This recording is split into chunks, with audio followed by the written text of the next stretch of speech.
¿Qué pasará? ¿Qué destino tendrá este país llamado España? Llevamos 6 años. El 20 de diciembre de 2011, 6 años atrás, Mariano Rajoy se investía presidente del gobierno con una mayoría absoluta espectacular. La más grande que ha tenido nunca el Partido Popular. ¿Gracias a quién? Pues gracias a su antecesor, a José Luis Rodríguez Zapatero. Llevaba muchísimos años, tantos como 7, en el desierto de la oposición, esperando el momento. El momento llegó. La situación hay que reconocer que era muy grave y a él le dieron los españoles un cheque en blanco que se metió en el bolsillo y que empezó a administrar con recortes, con subidas de impuestos. Decían que era para evitar la hecatombe económica. Bueno, 6 años después, ¿dónde estamos y cómo somos? ¿Somos un país mejor o no lo somos? ¿Cómo han sido 6 años al ritmo de Mariano?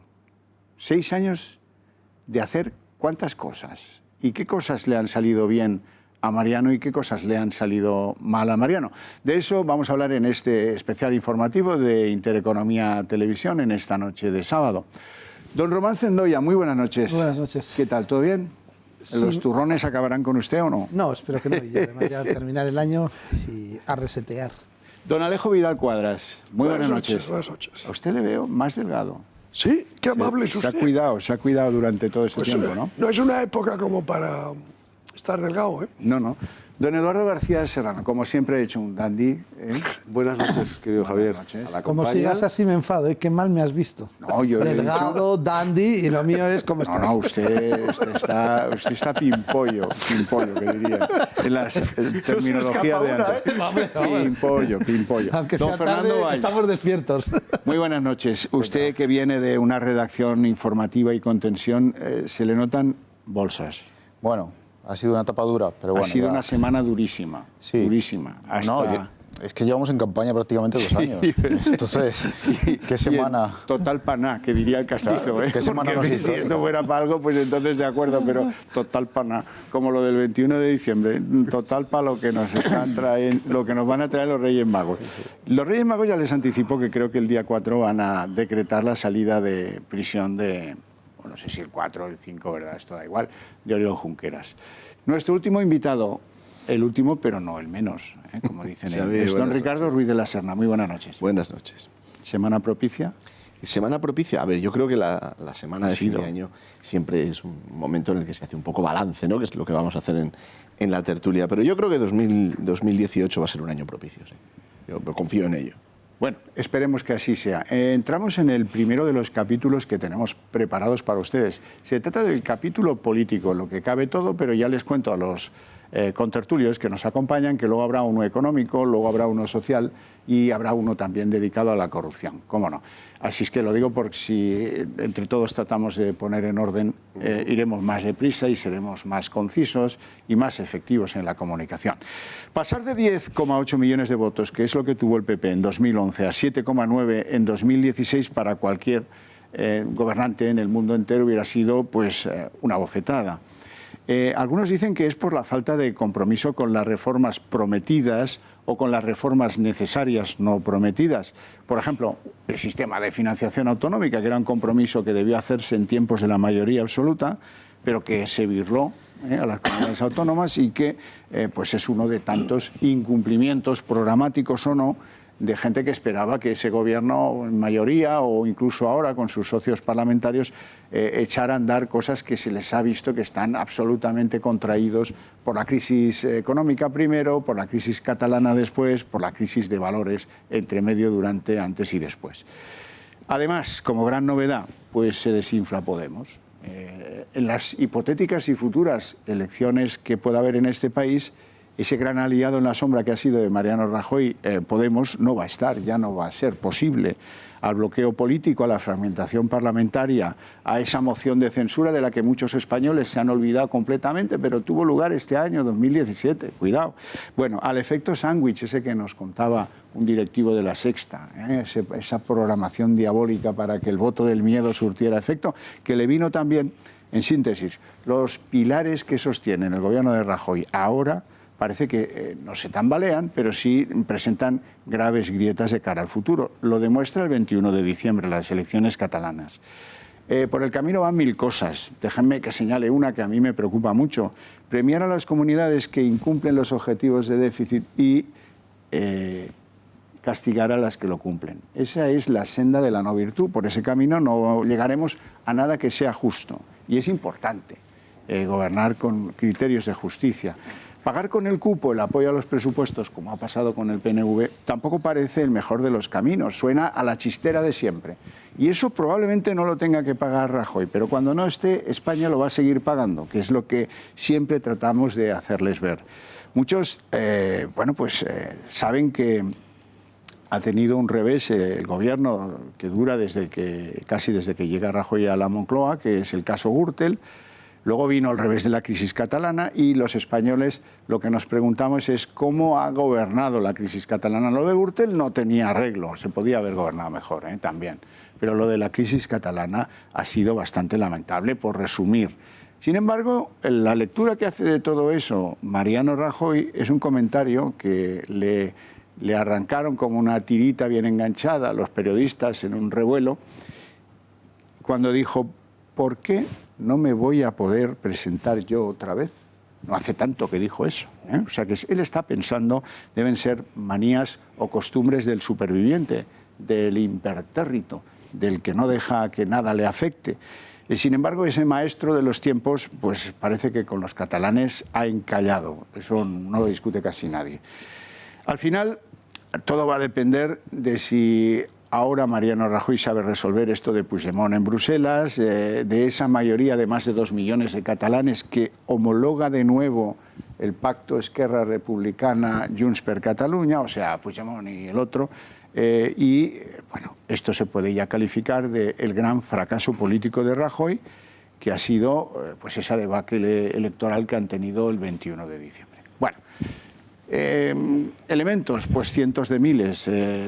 Hacemos una primera ronda, si les parece a ustedes, y luego empezamos ya a ir grano a grano. Román.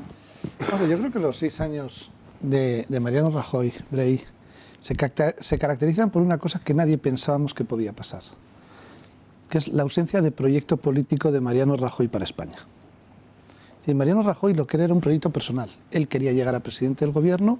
En la época de Aznar hizo todo lo que tenía que hacer para ser denominado o nominado ungido como presidente del gobierno, y luego, para sorpresa de todos, se presenta con un programa electoral que sigue teniendo plena vigencia, un programa que se titula Lo que España necesita, pero lo hizo justo después de Zapatero.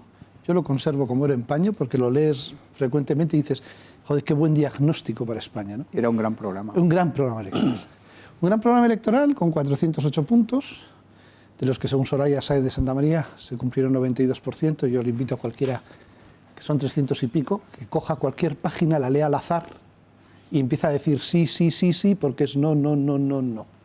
Entonces, el problema es que Mariano Rajoy, a los 6 años hemos descubierto que es un proyecto personal propio, le importa muy poco España, le importa nada a los españoles y le importa mucho menos su partido. Entonces está en un proyecto privado de permanencia en el poder por muchas condicionantes que las trataremos a lo largo del programa, especialmente en la judicial, en el que, al no tener proyecto político de España, su primera legislatura, en la que los españoles con enorme ilusión le dimos una mayoría absoluta sobrada para corregir el proyecto político de España que sí tenía Zapatero y que lo implementó, que era un proyecto catastrófico, pero se empeñó en ello y lo hizo. Era un antiproyecto. Era su proyecto. Sí, un proyecto malo, pero era un proyecto. Y lo cumplió. Y lo cumplió.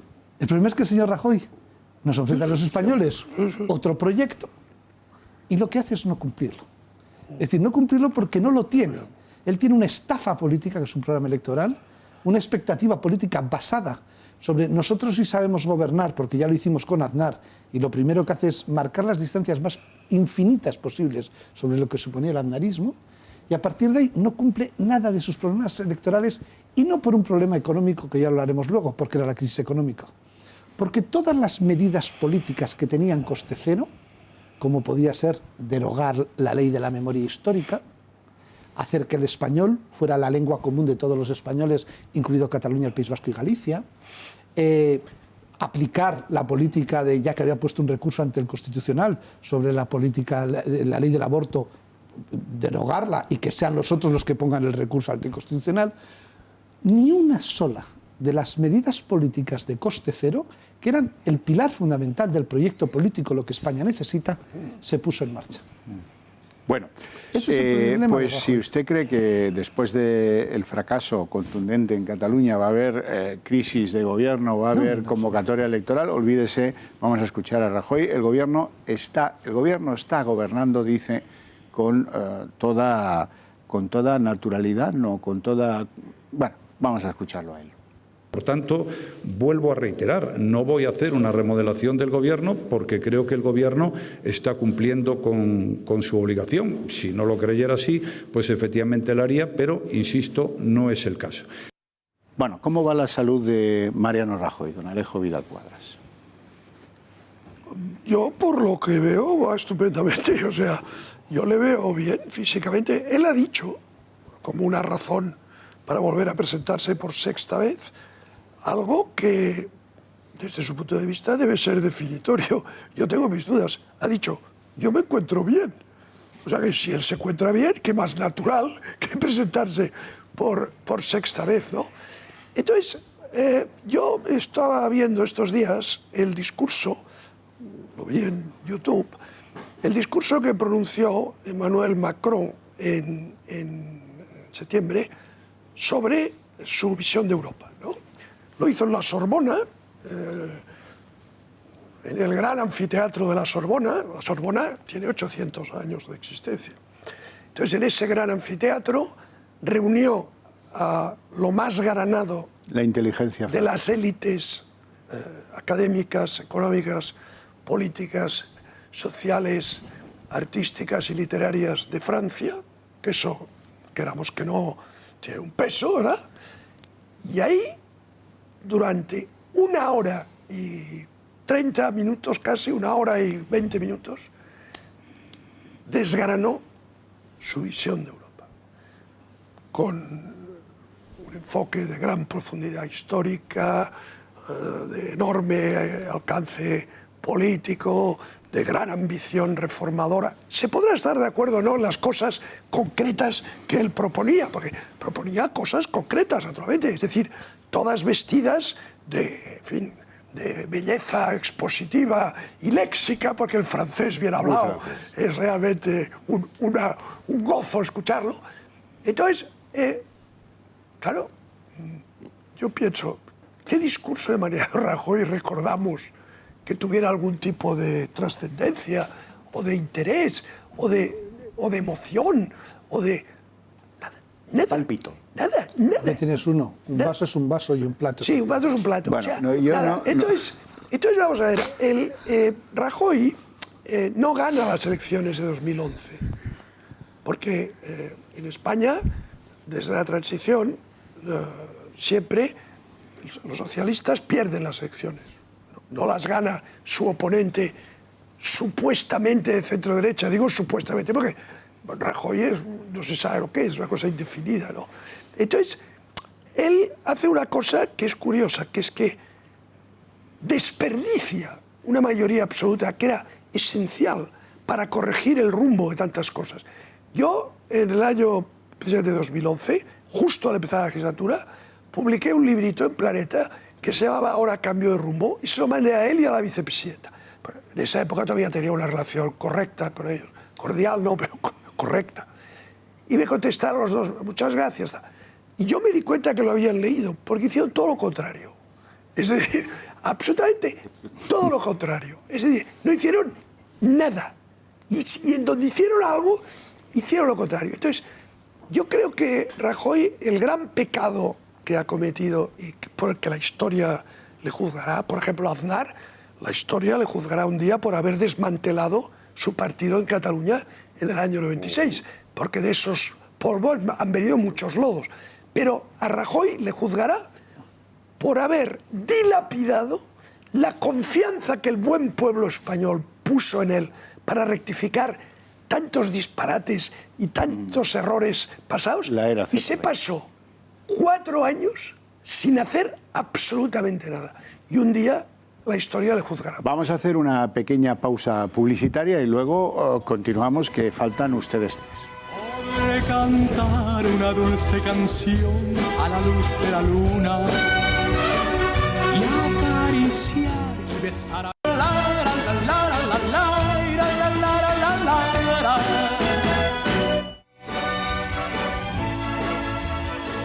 Bueno, primeras impresiones sobre esos 6 años a ritmo mariano. Don Fernando Valls. Fijaros, yo por el contacto prácticamente diario, si no semanal, que tengo alguna conversación con el propio Rajoy, yo creo que él sí tiene una idea de España. Otra cosa es que le dejen aplicarla. ¿Me explico? Sí, explíquese. Explico. Sí. Rajoy en el tú a tú tiene las ideas muy claras. Él sabe lo que quiere para España. Él sabe lo que quiere hacer, el proyecto que tiene a cabo. El problema, yo creo, es, uno, el equipo, y hay una persona que le influye mucho y cuyas decisiones le marcan mucho, que es Pedro Arriola. O sea, si Arriola le dice esto no tiene que salir porque nos perjudica electoralmente, esto no sale. Y ahí está la ley del aborto, por ejemplo. Y otra persona que le influye mucho es su entorno, las dos damas, que son María Dolores de Cospedal y Soraya Sáez de Santa María. Son 3 personas que marcan la política de Rajoy. Sin que el orden implique que vaya a ser la influencia pareja. Ahí ya es cómo juega él. Bueno. Una cuarta persona que ya está de salida, ahora explico también cómo lo veo yo, es Jorge Moragas. Son las 4 personas que le han influido. O sea, yo hablando con Rajoy, él sí tiene una idea clara, pero no le dejan desarrollarla. Sí que veo un cambio de ciclo, estoy empezando a ver, en base a movimientos extraños en Moncloa, un cambio de ciclo en el marianismo. La salida de Moragas, anunciada en un momento muy importante, un momento que no tenía que haberse anunciado, a mí me indica que algo va a pasar ahí. Probablemente estemos ante los estertores del marianismo. Eso sí, la sucesión es un melón que se va a abrir en breve, bajo mi punto de vista, y ahí la guerra está garantizada. Don Eduardo García Serrano, ¿cómo lo ves? Bueno, pues yo no tengo una visión tan Sobre optimista todo la como... pregunta central, no me la dejen, es ¿estamos los españoles beneficiándonos de este gobierno, de estos 6 años de ritmo mariano? ¿Estamos mejor, igual? ¿Cómo estamos? No, en absoluto, no nos estamos beneficiando en tanto en cuanto en este programa que es, bueno, más o menos la res gestae que hacían los cónsules romanos al terminar su mandato, la rendición de cuentas de la cosa pública, la res gestae ante el Senado, esto es lo que es este programa hoy,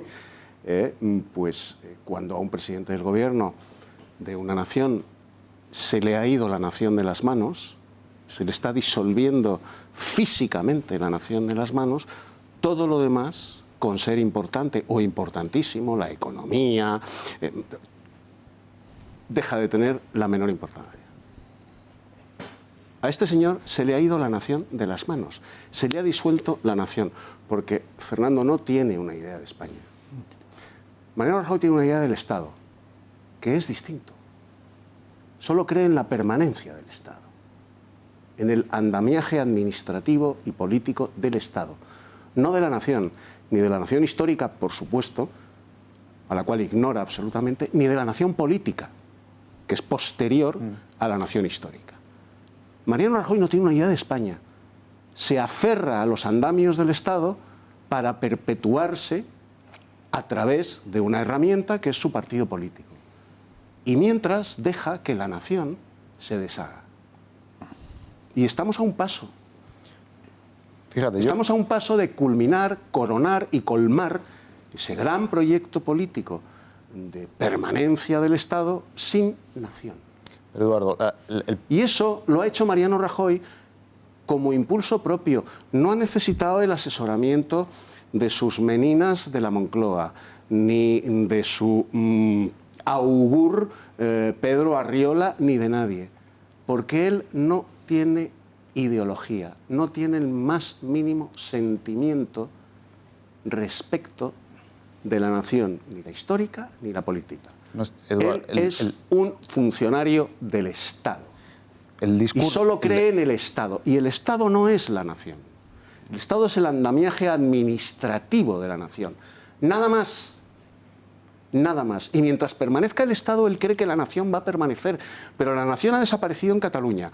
La nación ha desaparecido en el País Vasco. Está a punto de desaparecer en Galicia, donde gobierna el PP.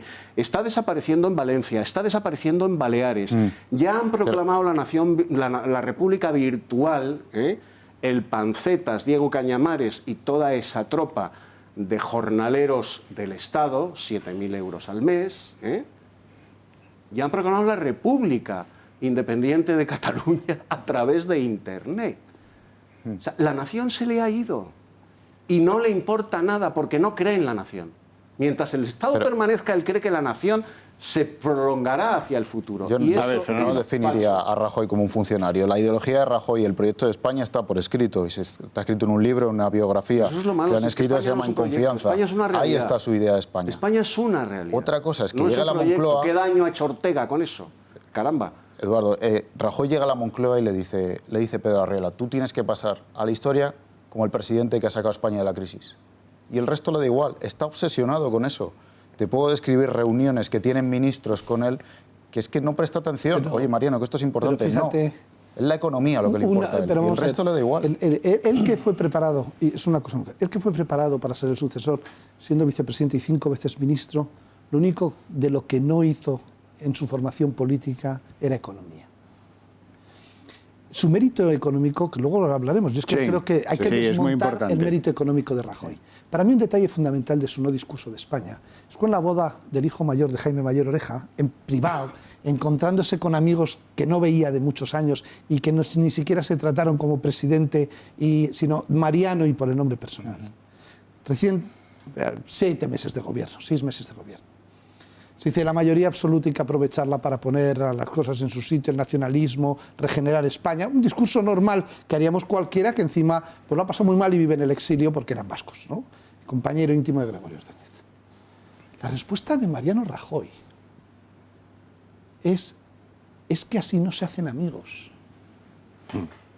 Y el otro tuvo que cambiar el nombre de Mariano presidente para decirle, presidente, te ruego por favor te acuerdes de todos nuestros compañeros asesinados por defender nuestros principios y valores y España. Porque Mariano Rajoy, que lo ha demostrado con creces en su acción política, entró en la política para hacer amigos, para llevarse bien con los catalanes, y eso solo nos ha costado a los españoles 72.000 millones de FLA. A ver, ¿Paná? Ricardo Ruiz de la Sana. Han salido ya muchas cosas. A mí, de todo lo que habéis dicho hasta ahora, me genera una gran inquietud, Fernando, esto que has dicho, del problema de la atención.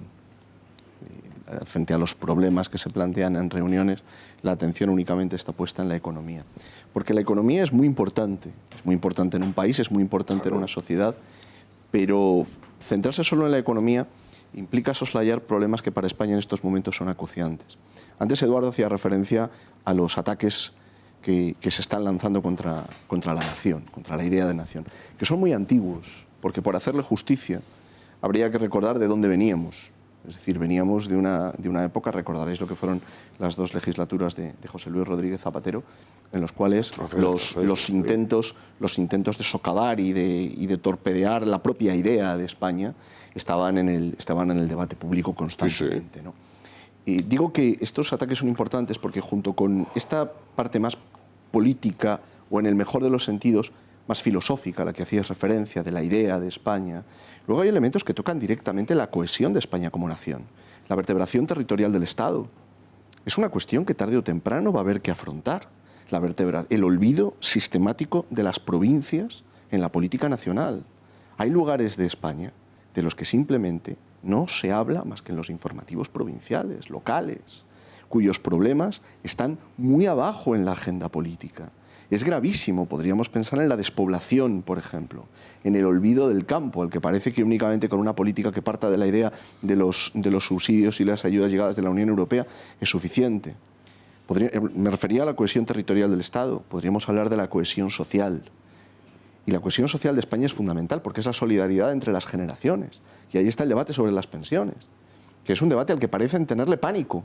Y al que parece que nadie quiere... Luego lo vamos a abordar en lo de economía. Déjame que hable de alguna otra cosa, Xavi, porque son temas de los que a menudo, desgraciadamente, no tenemos tiempo para hablar como ahora, con tranquilidad, con sosiego al final de año. Habría que hablar de la solidaridad entre los territorios en España en materia de agua, ahora que vamos a vivir un tiempo prolongado de sequía. Es importantísima esta cuestión. Se lo carga Rajoy también. Esta es importantísima. Es la continuidad, el remate lo hace Rajoy. Pero dejadme que ponga el toro en suerte. No me refiero únicamente al plan hidrológico, que es el nivel de la gestión, sino al ámbito de las ideas políticas sobre lo que tiene que ser la solidaridad entre los españoles, entre las generaciones, entre las provincias, entre las distintas comunidades y los territorios. Podríamos hablar de una cuestión que nos está ocupando estos días, que es la cuestión de la unidad nacional. La unidad nacional, detrás de todo este debate que se suscita sobre esta idea más o menos cómica o surgida en los últimos días de Tabarnia, hay un debate mucho más profundo, Hombre, claro. que es ¿dónde está el límite? Es decir, ¿realmente queremos plantear el debate? Y yo ya me posiciono y digo que no. Yo creo que este debate es un debate que está viciado de raíz, pero ¿realmente queremos una España donde los territorios, las ciudades, los lugares más ricos consideren que no tienen nada que ver y que son un país sustancialmente distinto o cualitativamente distinto de los territorios? Vamos a ver, Ricardo, yo tengo una pregunta y no es retórica. Si en el siglo XIX Cánovas le hubiera otorgado el cupo a Murcia en vez de al País Vasco, ¿tú crees que en 2017 Murcia tendría cupo? Sí, está claro, Eduardo. Está claro. No, ¿verdad? Sí, no, pero... No, lo digo por la desigualdad entre los territorios que componen la nación española. No haré más preguntas. No haré más preguntas. Si el cupo le hubiese sido otorgado a Murcia, porque Murcia hubiera metido jaleo con las guerras carlistas... Con aquello de Cartagena y el Y con el cantón de ¿Tú Cartagena. crees que hoy tendría cupo Murcia? Ni de No, coña. ¿verdad? No. Pues no hay más preguntas, como dice el moderador. Pero déjame, no lo quería centrar solamente en las cuestiones... Pero no lo quería centrar solamente en las cuestiones históricas. Con Porque todo mi estos son- respeto para Murcia y los Sí, murcianos, ojo, ¿eh? es clarísimo, Eduardo. Pero que este no es solamente un debate histórico, es la clase de debate que Europa no solo no va a resolver, que una inadecuada política en la Unión Europea va a agravar. Y Bueno, luego este punto vamos sí. a Pero hablar vamos a de... ver, ha dicho Fernando que él sí tiene una idea de España. Bueno, a lo mejor la tiene, desde luego es inédita. Está por escrito, está en su libro. Sí, bueno, sí, pero vamos a ver. Es una idea de España que, en cualquier caso, es de una gran fragilidad porque está sometida al albur de los consejos de un sociólogo de cámara. Entonces, ¿qué idea de España es esa? Ninguna. Que depende de lo que le diga un jefe de gabinete Bueno, pero miren, o a ver, dos señoras, los militares dos señoras que pasaban por allí. ganan Es que, claro, medallas en la es que guerra. Y los políticos, eso no es una idea de España. igual, los políticos ganan medallas en la guerra. Puedes escribir las ideas que tienes de las cosas, tal, pero cuando llega la dificultad la gente mira atrás y dice, a ver, el que me gobierna, ¿quién está al timón? Mariano Rajoy Brey. Vale, pues como es un servidor del Estado, como me está diciendo que tiene todas las posibilidades previstas, no me va a importar este desafío del referéndum. Como me está diciendo que no se va a producir, es que no os acordáis que dijo que el referéndum no se iba a producir, ponedme a Rajoy. Que quede claro, mientras yo sea presidente del Gobierno, ni se celebrará ese referéndum que algunos pretenden, ni se fragmentará España. Pues hubo. Dos. Referéndum Perdona, hubo. dos. Hubo Es dos. que el del 9 de Hubo dos, noviembre hubo o sea, dos, se hubo lo dos. esnifó. Pero es que a mayor abundamiento, hubo dos. su persona de confianza, Marisa Vidilla para todo, nos contó la tesis del diálogo y su despacho en la delegación de Barcelona, que iba a ser como el bálsamo de Operación Fierabras. Diálogo. O sea, olvídense, yo voy al Godó, me paseo por allí, doy una mano a este, al otro, tal, bueno, y funciona el ungüento amarillo y esto está pacificado. Y luego llegó Montoro. Vamos a escuchar a Soraya, pero no os olvidéis de que Montoro también dijo, bueno, si hay que darles un sistema como el de cupo, pues también podríamos hablarlo. O sea que esto, hasta el último minuto en Moncloa pensaban que era un tema de dinero, que los catalanes son muy fenicios, que por 4 perras ya verás cómo esto... Error, no habéis entendido nada. Bueno, y así nos va. Vamos a escuchar a Soraya con el diálogo. El diálogo no se exige, se practica. Y el cumplimiento de la ley y la claridad que merecen los ciudadanos es el mínimo exigible para forjar un entendimiento.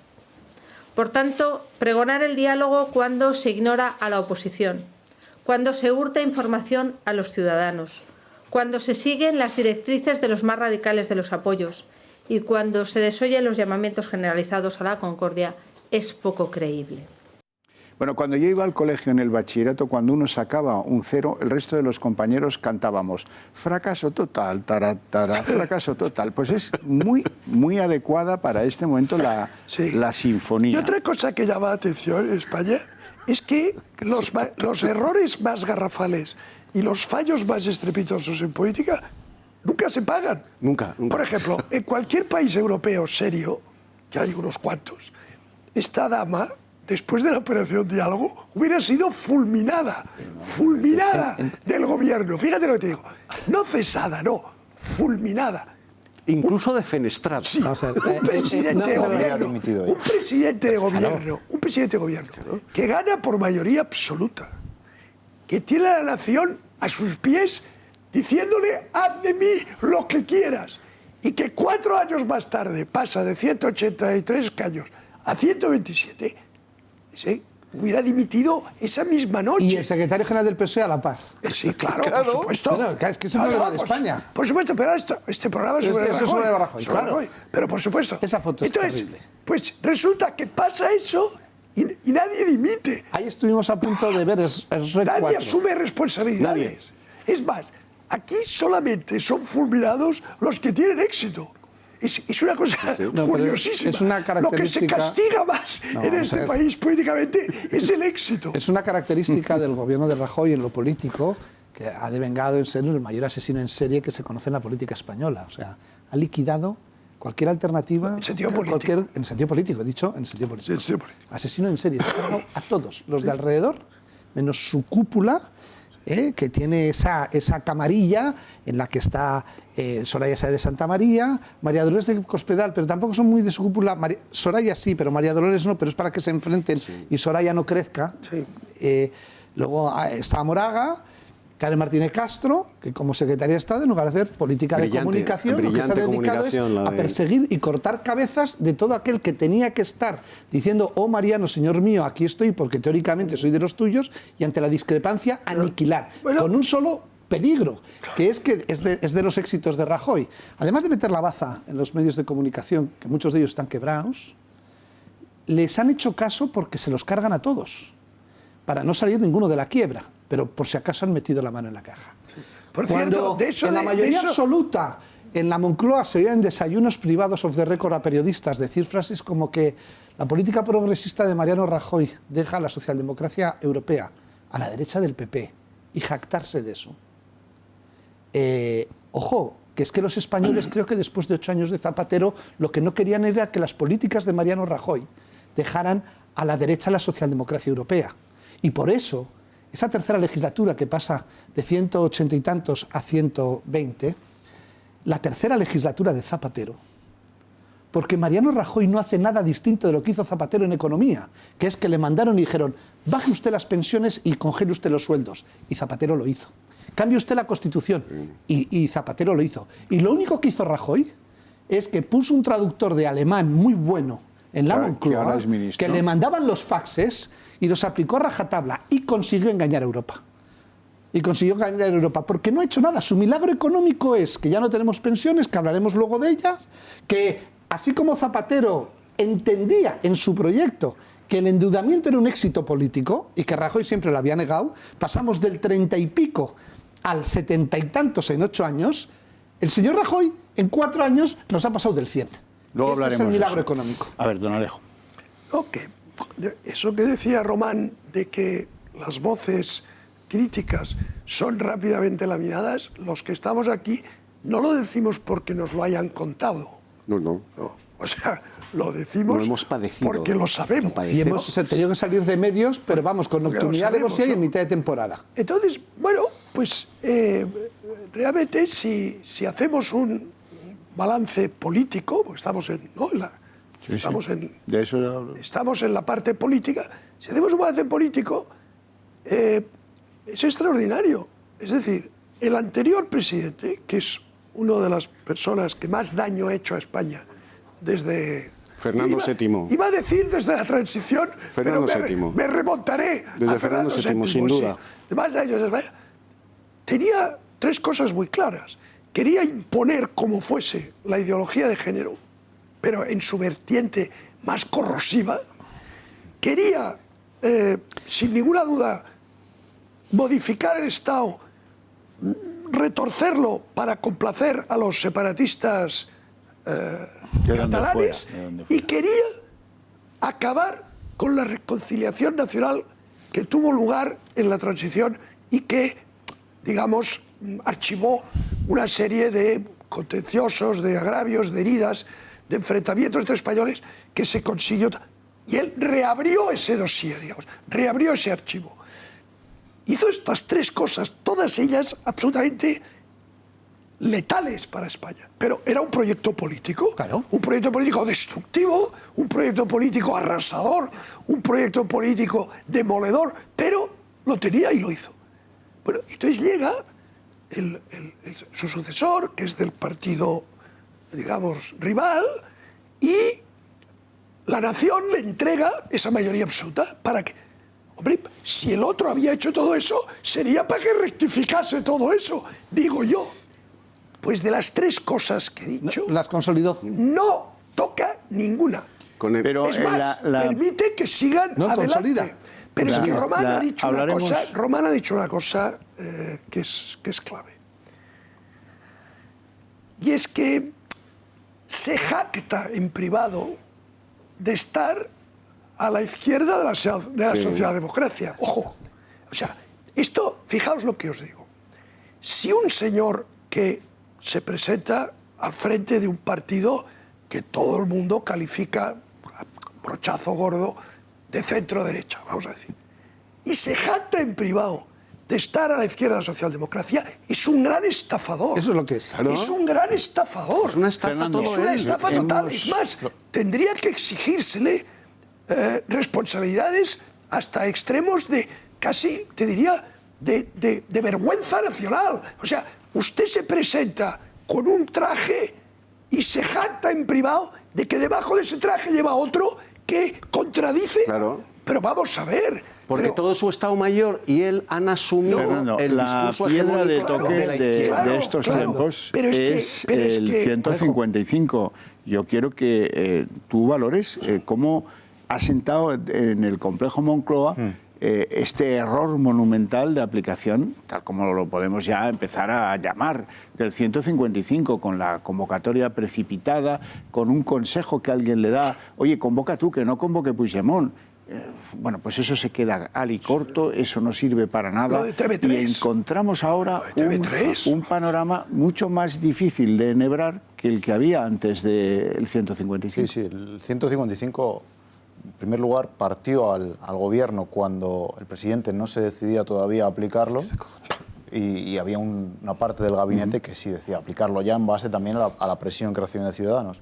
Una vez que deciden todos ya aplicarlo, también se parte el gobierno por las críticas continuas. Nada más hace falta hablar con algún entorno ministerial para que te pongan a parir a Soraya prácticamente. Que hubo dos ministros que tuvieron que dar un puñetazo en la mesa. Pero fíjate, ahora Moncloa, la estrategia de Moncloa es muy diferente. Estamos de acuerdo y prácticamente todo el gobierno está de acuerdo en que la Operación Diálogo fue un fracaso. Pero fíjate que la Operación Diálogo no la vas a escuchar no la vamos a escuchar en boca de ningún dirigente del gobierno y del PP. Ahora es la época de los eslóganes y es ahí donde entra la factoría Arriola a funcionar. Es decir, ahora el gobierno lo que va a vender es que ellos fueron los que pusieron en marcha un artículo que paró el proyecto independentista y que además es un aviso a navegantes de cara a futuros. Sí. Fernando, pero fíjate, Fernando, hay una cosa que es terrible. Cuando ella se envanece en público de eso, lo hace mal y dice que es Rajoy que ha descabezado cuando el Rajoy no tiene poder judicial. Entonces, hasta eso, querido amigo, hasta el eslogan lo aplican mal. Pero mira, oxígeno al enemigo. La factoría es terrible porque, vamos a ver, el éxito político de Rajoy es que ha conseguido en 6 años que el partido de gobierno que tiene que vertebrar España teniendo una mayoría absoluta es marginal intrascendente en Euskadi, marginal intrascendente en Cataluña, con ese genio de la mano que se llama Pedro Arriola. Es decir, Rajoy se carga el PP definitivamente, además de oficializar una línea oculta que hacía Rubalcaba, que era la Nanclares, la eleva a categoría de legal Rajoy. Suelta a Bolinaga, asume toda la hoja de ruta de la negociación con ETA y suelta a Bolinaga. Y hay genios de ahí que dicen que es que los vascos íbamos a agradecer ese gesto, no de enfrentamiento, sino de generosidad, para volver a retomar los escaños que tenía Mayor Oreja en el 2000. Y nos fuimos a debajo de 10. En Cataluña, con el 155 Light, con la Operación Diálogo, con 72.000 millones, con haber negado que se había celebrado El referéndum del 9 de noviembre, el 11 de noviembre en modelo Obama, que se vino arriba a la Castro montando un atril. Como yo les dije, señores, a las 11 de la mañana el referéndum no se ha celebrado. Acojonante, hay que tener ganas de hacer ese ridículo. Aplican el 155 tarde y dicen que gracias a eso y a esa moderación el voto oculto, aunque no llegó, se lo llevan. Y luego para justificarse dicen, es que las elecciones se han convocado antes porque lo exigía Albert Rivera. Joder, qué listo es, que encima ganó las elecciones. Es que lo de TV3 no se hizo porque lo exigía Pedro Sánchez. Bueno, ¿y usted qué hace en Moncloa? ¿Es el ujier que vienen todos, ponen el depósito de la orden y usted solo la ejecuta? ¿Es el ejecutor de los faxes que recibe de la Merkel? ¿Me quiere explicar a alguien cuál es el liderazgo de Rajoy que no sea aniquilar a los propios para mantenérsele en el poder? Porque no ha hecho nada más que, me ha dicho no sé quién, ha dicho el otro, yo hago caso. No, pero si es que no tengo consenso. Todo por mantenerse en el poder. Y la frase ya definitoria. Me van a obligar a hacer lo que no quiero hacer. Pero eso, que era el 155. Pero perdona, eso lo dijo, que es una de las contradicciones del milagro económico que alguna vez hemos recuperado el vídeo en esta casa. Cuando toma el paquete de medidas económicas, dice en contra de mi criterio y voluntad en sesión parlamentaria. Con lo cual, el éxito económico que él se jacta y su equipo y nos venden de qué es lo que sacrificó todo, no es suyo porque es en contra de su voluntad y de su interés. Por lo tanto, ¿qué ha hecho este señor en 6 años? Vamos a una pausa publicitaria, volvemos en muy pocos minutos. Y al despertar ya mi vida sabrá algo que no conoce.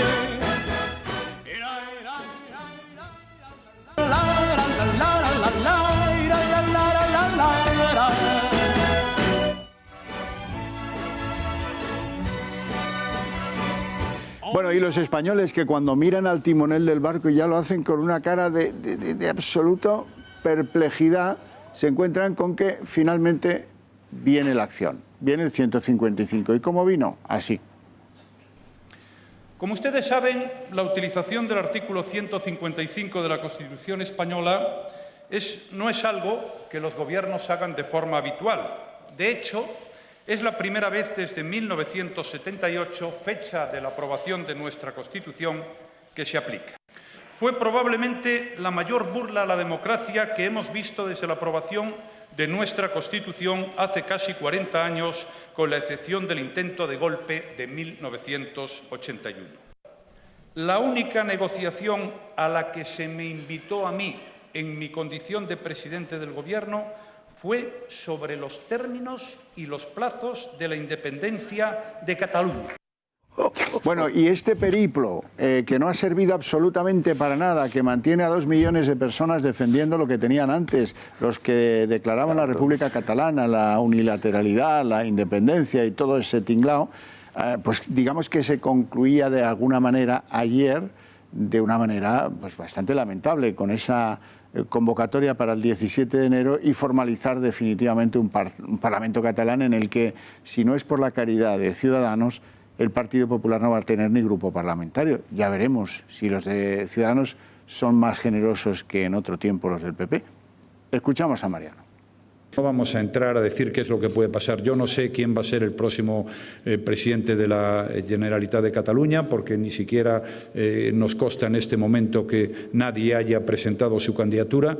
Yo lo que quiero, y por eso he convocado, como he anunciado antes, el pleno constitutivo del Parlamento para el día 17. Lo normal es que en el plazo de 10 días se celebre ya la sesión de investidura si hay candidato.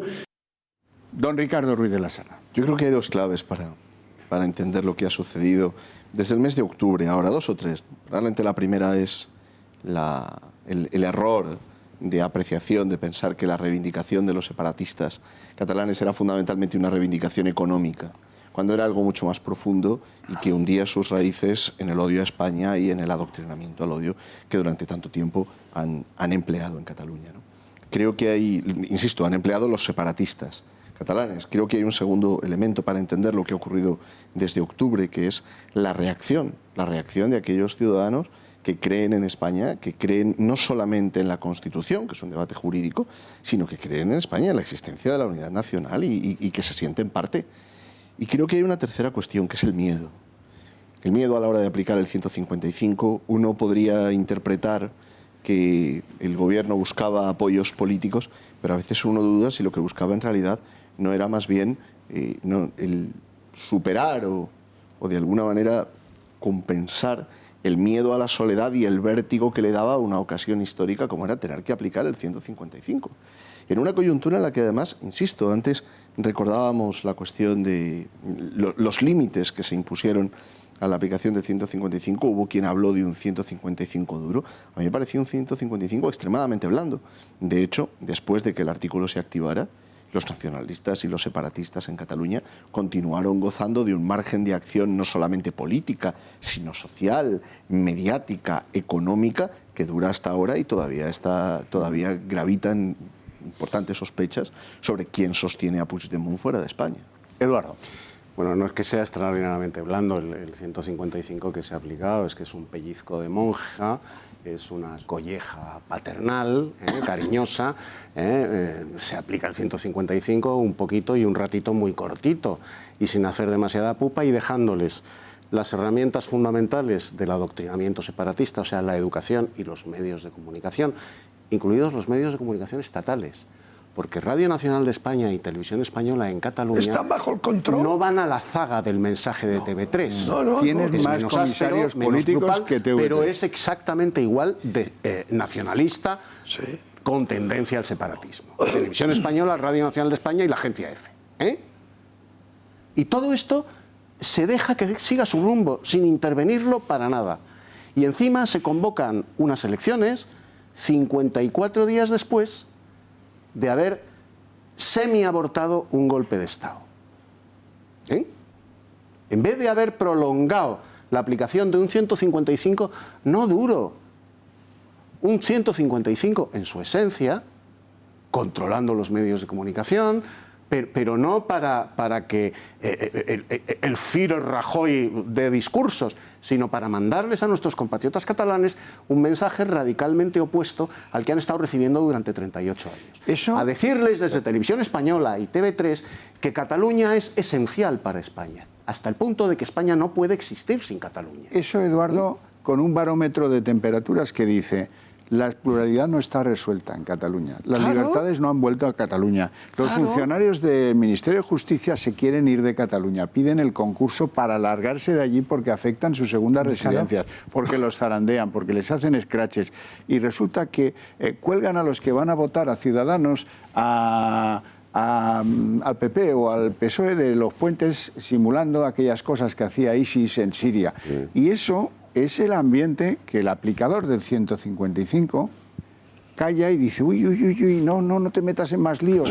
Tiene que ser la Junta Electoral la que ponga un poco de orden y de decoro. Es que esta noche el discurso a Cataluña lo tenía que hacer Soraya Sáenz de Santamaría, como presidenta en funciones de la Generalitat de Cataluña. Que no pisó. Pero fíjate, es que el 155, el problema vamos a ver, es la síntesis de la no política. Mariano Rajoy, en su diagnóstico erróneo sobre Cataluña, él íntimamente es muy cobarde. Luego tiene reacciones muy furibundas, pero es muy cobarde. Y él, toda su tesis con Artur Mas, porque estamos haciendo balance 6 años, era que no se va a incumplir la ley. Porque él pensaba que Artur Mas era un señor normal, porque Mariano Rajoy se jacta de ser un señor normal, y que Artur Mas era un señor normal que tampoco iba a incumplir la ley. ¿No era independentista? No, claro, pero le lleva a un límite en el que, como Mariano Rajoy nunca en su vida pensó que él incumpliría una ley porque sabe las consecuencias que tiene, piensa que los demás son iguales que él y que no van a incumplir la ley. Lo que pasa es que se ven hasta una situación en que incumple la ley, pero mientras tanto habían hecho una cosa mucho más grave, que es tomarle la medida al Estado. No se cumple la ley de banderas, ¿qué pasa? Nada, 800 ayuntamientos, nunca el Estado ejerció. No se cumplen las sentencias judiciales. No se cumplen las sentencias de Constitucional, ¿qué pasa? Nada. No se cumplen, le van tomando el pulso al Estado. Se tapa la corrupción. Y llega el momento sí, claro, llega el momento terrible del referéndum del 9N. Que si toda la locura judicial puesta a última hora en marcha sobre el 9N, imputando a Mas, quitándole la casa, se hubiera puesto el 9N, hoy no hubiéramos llegado al 1 de octubre, hoy no estaríamos así. Claro. Porque ya hubiera pasado lo que tenía que haber pasado. El problema es que Soraya, su origen no es político, ni tiene ideología afín al PP en origen. Esta chica entró en el Ministerio de Interior echando el currículum, como se dice, para ser asesora de Rajoy. Si le hubieran aceptado el currículum en el PSOE, estaría en el PSOE. Entonces, cuando dicen, no, es que es una magnífica abogada del Estado, los magníficos abogados del Estado, cuando termina la oposición están todos colocados y los otros echan currículums como Soraya, que ha sido una perfecta ejecutora a Mariano, y que no trabajo yo, que trabaja ella, porque ella es una gran trabajadora. Entonces lo hace, pero hay ausencia de política, porque son un cuerpo de funcionarios del Estado, abogados del Estado, no son políticos, todo lo ven en clave legislativa, legal, y el gobierno no es el poder ejecutivo, pero es el poder político y tiene que aplicar políticas. Entonces, ahí hay un magma de gente que no es política y que ha llevado en la esencia de su fracaso político al tema de Cataluña, en el que es cierto que no se volverá a repetir una situación de voto útil a favor de Ciudadanos, como ha pasado en las elecciones de Cataluña, pero tienen un problema muy serio de cara a las próximas municipales, autonómicas y generales, en que muchísima gente del resto de España, por lo que han hecho con el 155 y por cómo lo han explicado, han descubierto que ya, con un Podemos que se ha llevado el mismo guantazo, prácticamente igual que el Partido Popular, que ya no es ese enemigo que ha justificado las políticas de vota al PP para que no gane Podemos. Muchos españoles han descubierto lo inútil que hoy es el voto al Partido Popular. Y eso sí que es un problema de cambiar.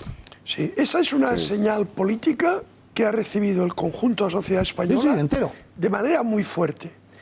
Y que sin duda, si hoy hubiera elecciones generales, se notaría de manera muy, muy significativa. Entonces, vamos a ver, aquí lo que la gente ha percibido es que los nacionalistas, después de 35 o 38 años de disponer de los medios públicos de comunicación muy potentes, de haber podido comprar a los privados, de disponer de las escuelas, de regar de subvenciones a la sociedad civil para clientelizarla, cuidado, y en paralelo a eso, amedrentar, coaccionar y demonizar y aterrar a los que no piensan como ellos.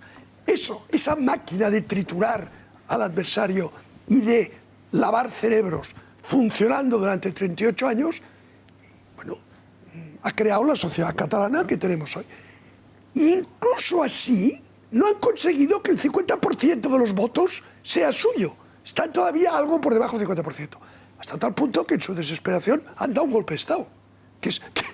Porque ya desesperados han dicho, pues damos un golpe de Estado. Porque como este gobierno es débil y son unos blandengues, lo podremos dar. ¿Quién ha parado el golpe de Estado? No es el gobierno. Es la sociedad civil. Ha sido el cuerpo vivo de España. El Estado. La sociedad civil. Ese Estado que tiene en sus diferentes variantes siglos, es el que al final ha parado eso. Porque la juez Lamelas, el juez no sé cuánto. Dijo, me van a las manifestaciones en la calle, el rey vestido de civil. El presidente dijo, al final me van a obligar a hacer lo que no quiero hacer.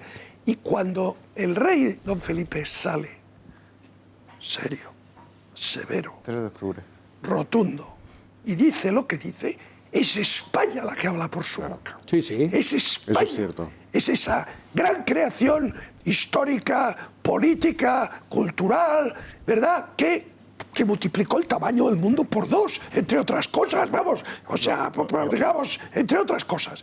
Eso que sigue ahí, muy maltratado, pero sigue ahí, habla por esa boca de ese hombre que es nuestro rey. Y entonces, el español de a pie dice, toco músculo, recibe ese no mensaje, humo. El español de a pie recibe ese mensaje y lo hace suyo.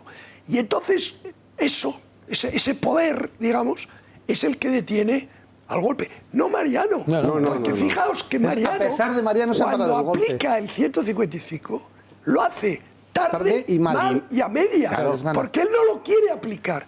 No lo quiere aplicar. Entonces, cualquiera se da cuenta de que el daño es tan grande que lo que tenía que haber hecho es decir, muy bien, salir por la televisión y decir, miren, esto está así por esto y por esto y por esto. Y esto no se arregla en 3 semanas. Por tanto, el Estado toma el control de la autonomía catalana porque sus dirigentes han vulnerado la ley y han intentado destruir a la nación, y va a mantener ese control por lo menos hasta que todos ellos hayan sido juzgados, condenados. Pero fijaos que hemos llegado al esperpento de que 8 diputados, 4 están en la cárcel y 4 están unidos. Alejo, ¿Pero ¿en qué cabeza cabe? Alejo, ¿qué es más grave? ¿En qué cabeza cabe eso? Alejo, que vemos por la tele cómo se toma el poder y se da un golpe de Estado, y el gobierno, la reacción que tiene, es mandarle una carta para que le conteste si lo ha hecho. Si había declarado la república. Sí, pero no todo.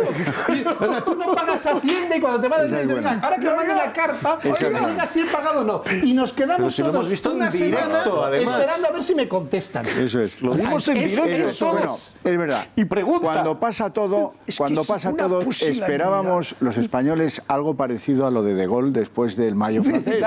Claro, Españoles, os he entendido. Ya estaba. Claro, ya está, Ahora claro. estamos todos en lo que estamos. Hay una unidad de criterio. Vamos a aplicar el 155 y cuando la ocasión lo permita, pues vamos a devolver. Por lo menos, como mínimo, que estén todos juzgados, condenados, inhabilitados, y entonces ya, bueno, vale. Vale.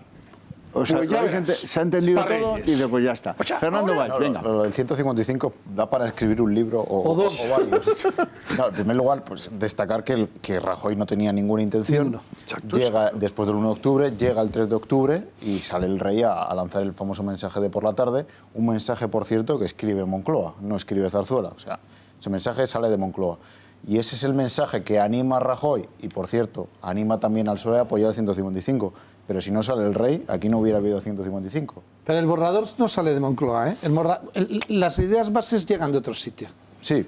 Moncloa tiene que decir Moncloa sí, estoy de autoriza, acuerdo, porque igual autoriza. el que en el mensaje había dos La mensajes. mano que empuña esa pluma No es de Moncloa. Ya Lo le que gustaría pasa a Moncloa que el rey- tener a alguien el con rey- semejante criterio el de rey España está para obligado escribir eso. con la Constitución a someter su discurso al gobierno. El rey es el que saca a la gente a la calle. El rey.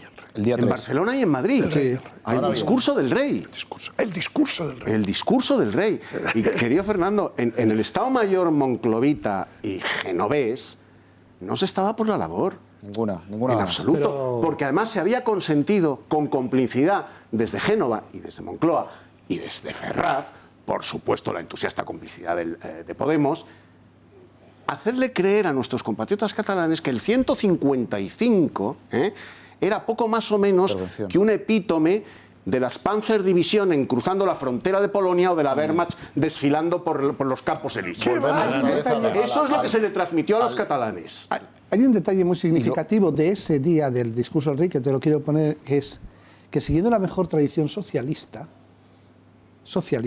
el domingo siguiente, Mariano Rajoy se casca 12 páginas en exclusiva en el diario El País, que es donde normalmente ha hablado el PP Sí, toda la vida. toda la vida, el con, diario con amigo. entrevista exclusiva Diario para el amigo. diario El País, de televisión. Porque Sí. Mariano, y es donde dice, pues yo no he notado que el discurso del rey iba a mí. O sea, clarísimo. No, el discurso del rey que cambia todo en Moncloa, o sea, el PSOE sobre todo, el PSOE no estaba por la labor y Rajoy había dicho que sin el PSOE no iba al 155, cuando la mayoría en el Senado la tenía. Ese es el problema que tenía. Ahora bien, yo lo que sí veo en el PP, y es otro melón que se tiene que abrir ahora, es esa falta. O sea, yo al marianismo le veo en el momento más delicado a nivel interno de los 6 años que lleva la Moncloa. Me refiero, hace un par de años hizo los cambios de los vicesecretarios, este año ha hecho el cambio de Maillo, vicecoordinador o vice... No es suficiente, es decir, hace falta gente de peso, gente que haga política. Pero es que no la ¿Cómo quiere, puede el no la partido- quiere. Es que no hay. ¿Cómo ¿Es que los puede- ha matado? ¿Cómo puede el partido que gobierna en España no saber quién es el candidato al Ayuntamiento de Madrid? El ayuntamiento más importante de España, no lo sabemos, no sabemos quién es. Ni y así Mariano, otros tantos. Ni Mariano, que es lo peor. Pero vamos a ver, Fernando, Alejo Díaz Cuadras, 20 diputados. Momento. El PP, 17. 17. Hoy el PP es una anécdota parlamentaria en Cataluña. A ver. Si es que ese es el resumen. Don Ricardo. Lo que pasa es que dejadme que cambie un poco la mirada, ¿no? sobre los acontecimientos de Cataluña. Porque hay, sin duda, una perspectiva que es la del gobierno. Pero yo creo que quizá más enriquecedora verlo desde la perspectiva de lo que los ciudadanos descubrieron que podían hacer precisamente ante este miedo, esta inactividad, esta reticencia de un gobierno que se sentía inseguro aplicando el 155 a pesar de disponer de la mayoría en el Senado. Y esto me parece muy interesante porque antes Román recordaba las movilizaciones ciudadanas en Madrid y en otras ciudades españolas y por supuesto en Barcelona, pero podríamos recordar la actividad en redes sociales, los movimientos que han aparecido, algunos de ellos con una brillantísima inteligencia, como en el caso de Resistencia Catalana, haciendo uso del humor, haciendo uso de la cultura popular. Dolça Catalunya. Sí, pero quiero decir, movimientos que habían surgido mucho tiempo atrás y que eran desconocidos en el resto de España. Es decir, Dolça Catalunya quizá podría servir como ejemplo, pero podríamos hablar además Societat Civil Catalana, es decir, muchos que habían estado sumidos en un silencio de oprobio terrible, perseguidos, estigmatizados en la propia sociedad catalana y que de repente veían derribarse ese muro de silencio que se había alzado frente a ellos y contaban con el apoyo de millones de españoles que se sentían no solamente solidarios, sino copartícipes de ese relato nacional que estaba resurgiendo. Creo que hay otro aspecto muy interesante, que es el fracaso a la hora de, no me gusta el verbo gestionar, pero a la hora de tratar la cuestión de la comunicación exterior, la relación con los corresponsales, la imagen exterior de España. Hay que recordar que la iniciativa política hasta el día 3 de octubre la tienen los separatistas. Totalmente. Porque doña Carmen Martínez Castro está mucho más preocupada en perseguir a los periodistas españoles que en hacer su trabajo, que reunirse con todas las delegaciones y que Radio Nacional de España o Televisión de España regalen las imágenes y no TV3. Pero fijaos, a los corresponsales. Lo que creo que esto revela de otro aspecto político, que ya no son los juegos de los partidos, ya es la utilización de los recursos de los que el Estado dispone cuando quiere afirmar su autoridad. Y bastó el discurso del rey, la activación del 155, las movilizaciones ciudadanas para que se creara un escenario diferente donde la iniciativa política ya no la tenían los separatistas. Me atrevería a decirte, pero la están recuperando, cuidado. La están recuperando. Sí, déjame que termine. Creo que esto es lo que está ahora mismo en trance de perderse. Después de las elecciones ha habido esta especie de efecto de desmoralización, lo que tú decías antes con cierta sorna, ¿no? De total paná. Pero creo que junto con este aspecto hay otro más preocupante, que hay esa especie de, al menos me parece percibirlo, esta especie de estado de ánimo, de decir, finalmente no se puede hacer nada. Y es un error. Lo que nos muestra los acontecimientos del mes de octubre y del mes de noviembre es exactamente lo contrario. Es decir, cuando el Estado finalmente se decide a actuar, aunque sea con una actuación débil, temerosa, vacilante, en alguna ocasión incluso contradictoria. Recordemos al ministro Méndez de Vigo diciendo que no había adoctrinamiento. En Cataluña las escuelas no había ningún problema con la educación. O que el Generalitat iba a recurrir el traslado de la mercancía y la recurren al día siguiente y no pasa nada. Cuando el Estado se decide a actuar, en realidad no sucede nada. ¿Pero sabes cuál es la estrategia para eso? Ni catastrófico, al contrario. ¿Sabes cuál es la estrategia para eso, Ricardo? Se pretende con este movimiento esperanzador, conmovedor, de patriotismo español, más allá del patriotismo del gol y del revés de Rafa Nadal, de auténtico patriotismo, se pretende hacer lo mismo que se hizo con el espíritu de Hermua, embridarlo. Sí, claro. Embridarlo. Y al final disolverlo. Por eso, como muy bien dice Alejo, están recuperando la iniciativa los separatistas. Claro. ¿Vosotros creéis que como lo que hubo de cuando vascos, navarros y españoles en general se echan a la calle y nos trasladamos todos allí después del asesinato de Miguel Ángel Blanco, hay 24 horas soberbias. Sí, pero inmediatamente se quitaban las capuchas. Hasta que aquí que se nos va de las manos, ¿eh? Que se nos va de las manos y le ponen la brida. Y se paró. Y manejan todo lo que hay que manejar para encauzar aquello y llevarlo a su redil.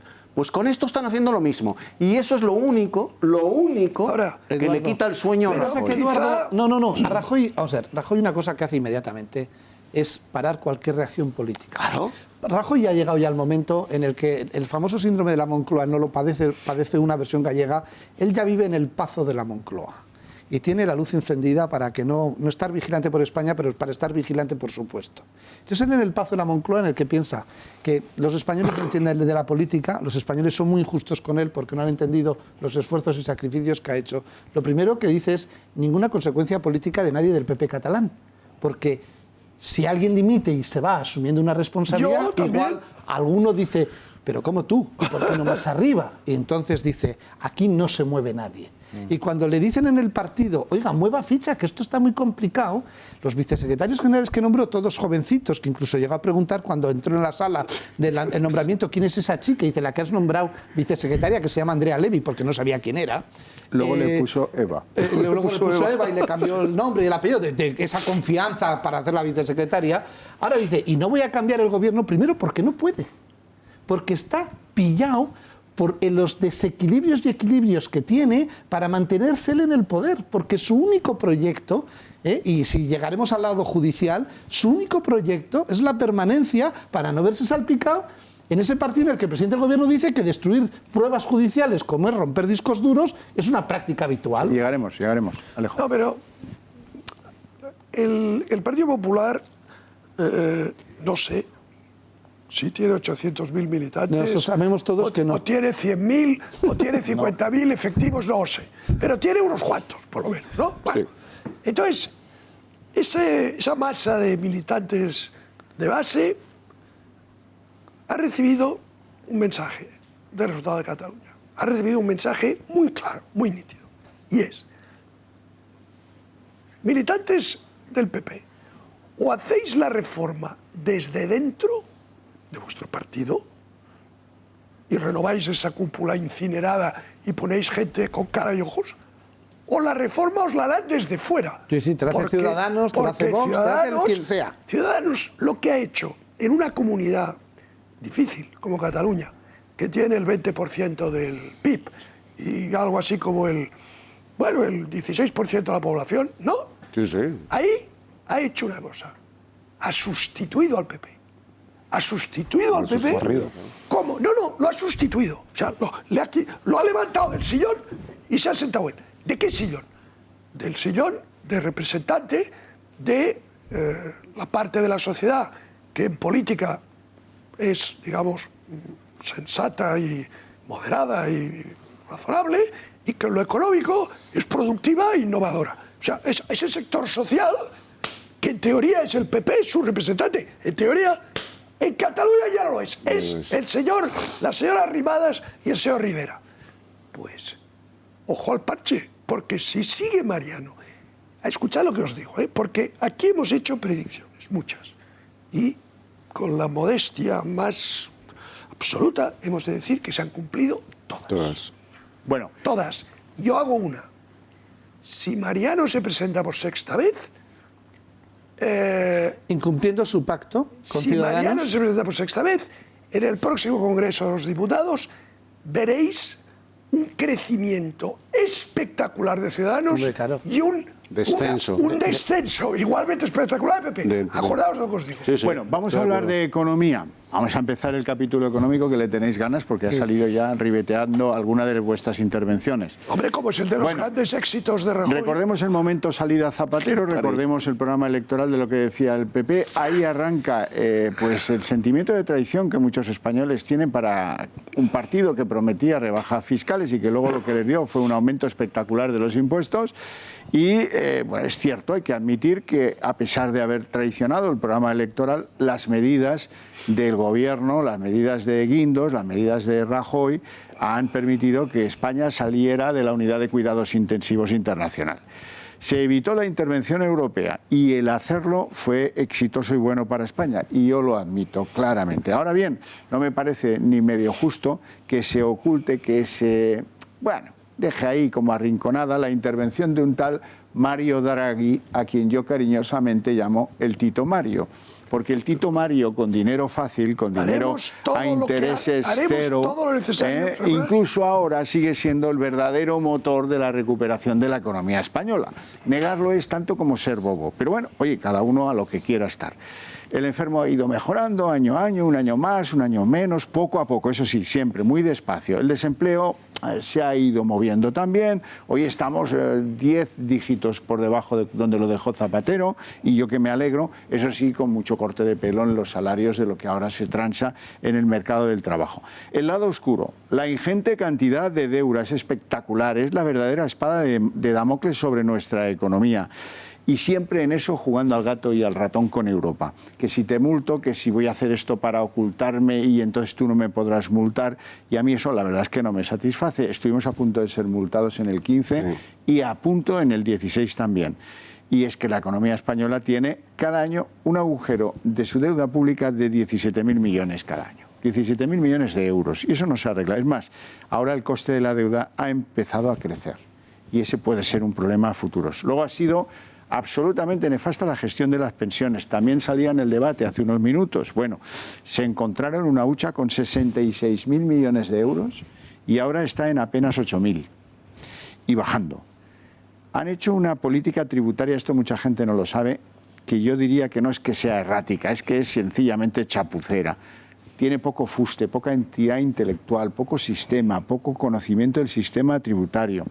Ha habido hasta 50 cambios tributarios durante los gobiernos de Rajoy y eso no es sensato, no es serio, no transmite solidez, no transmite garantía, no transmite pues, esa confianza que tantas veces hace alusión a ella Rajoy y que luego no la dan sus dibujantes del desarrollo fiscal que tiene que tener este país.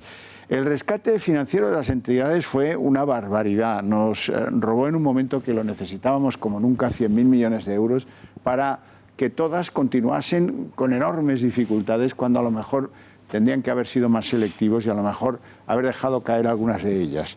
Eso hubiera permitido tener un dinero con el que abordar cosas.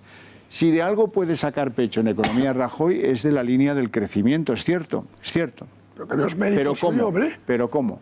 Con el sobrealimento que da el Tito Draghi, con el aporte extraordinario que nunca hemos tenido tanto del sector turístico, que es un nutriente fundamental de la economía española, y con otro muy importante, que es el de la exportación. Claro. Este año mismo, lo decía Rajoy en el discurso de ayer, 100.000 millones más que el año anterior. Sí, pero eso no es mérito suyo, eso es mérito de los empresarios que han sabido recuperar competitividad en el exterior. ¿Y cómo lo han hecho? Porque eso también tiene sus partes negativas, sus efectos negativos. Esa recuperación de competitividad ha sido a costa de aligerar empleo en muchas empresas y de reducir los salarios en casi todas. Eso es, digamos que la perversión que nos lleva a poder decir hoy que tenemos un crecimiento del 3,1% este año y que vamos a tener crecimiento positivo el año que viene, aunque ya veremos si menos, porque al final, en términos de prima de riesgo, lo de Cataluña nos va a empezar a afectar seriamente.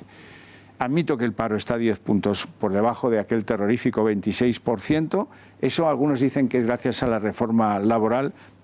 Yo creo que no. En parte. En parte, tal vez al principio, cada vez menos. Ha sido gracias a que los empresarios han llevado una eficacísima labor de cortarle el pelo a los salarios en todos y cada uno de los asalariados en España y de reducir las prestaciones a los que no son asalariados, porque esos también tienen algo que decir y ahora reciben mucho menos. Es decir, sí, ha habido recuperación de competitividad, ingresamos mucho por lo que exportamos, está muy bien, pero con una devaluación interna. Ha habido una devaluación interna en efectivo y en directo. Y eso es lo que nos permite ahora, a algunos, si acaso, sacar pecho. Mira, vamos Román. Yo, respecto a la intervención de Europa de España, que todo el mundo dice que fue un éxito, que no se hiciera, yo tengo mis dudas si era partidario de la intervención. Y sigo siendo. O sea, del rescate, vamos. Sí, y sigo siendo. Yo quería a los hombres grises en España. Porque además hay un fraude explicativo. España, dentro de la estructura de la economía europea, no es Irlanda, no es Grecia, no es Portugal. España es sistémica. Y por eso España al final no podía caer, porque caía el sistema. Caía el euro, vamos. Toda la explicación que se nos ha dado es mentirosa. Vamos a andar como Grecia, vamos a andar como Irlanda. No. Iban a venir unos señores que iban a mirar las cuentas de España y iban a decir: Ministerio de Educación, Consejería de Educación, Concejalía de Educación. Ministerio de Sanidad, Consejería de Sanidad y Salud Pública y no sé qué en el Ayuntamiento. Ministerio que pasa cuando Madrid ha ido como candidata a los Juegos Olímpicos. Que cuando los expertos internacionales le dicen: ¿y quién va a hablar aquí? Normalmente habla el alcalde de la ciudad que se presenta, el jefe del gobierno o el rey del reino que toque. Y llega a España y dice: no, habla el alcalde de la ciudad, el consejero de deportes, el presidente de la comunidad autónoma, el ministro de deportes, el presidente del gobierno y el rey.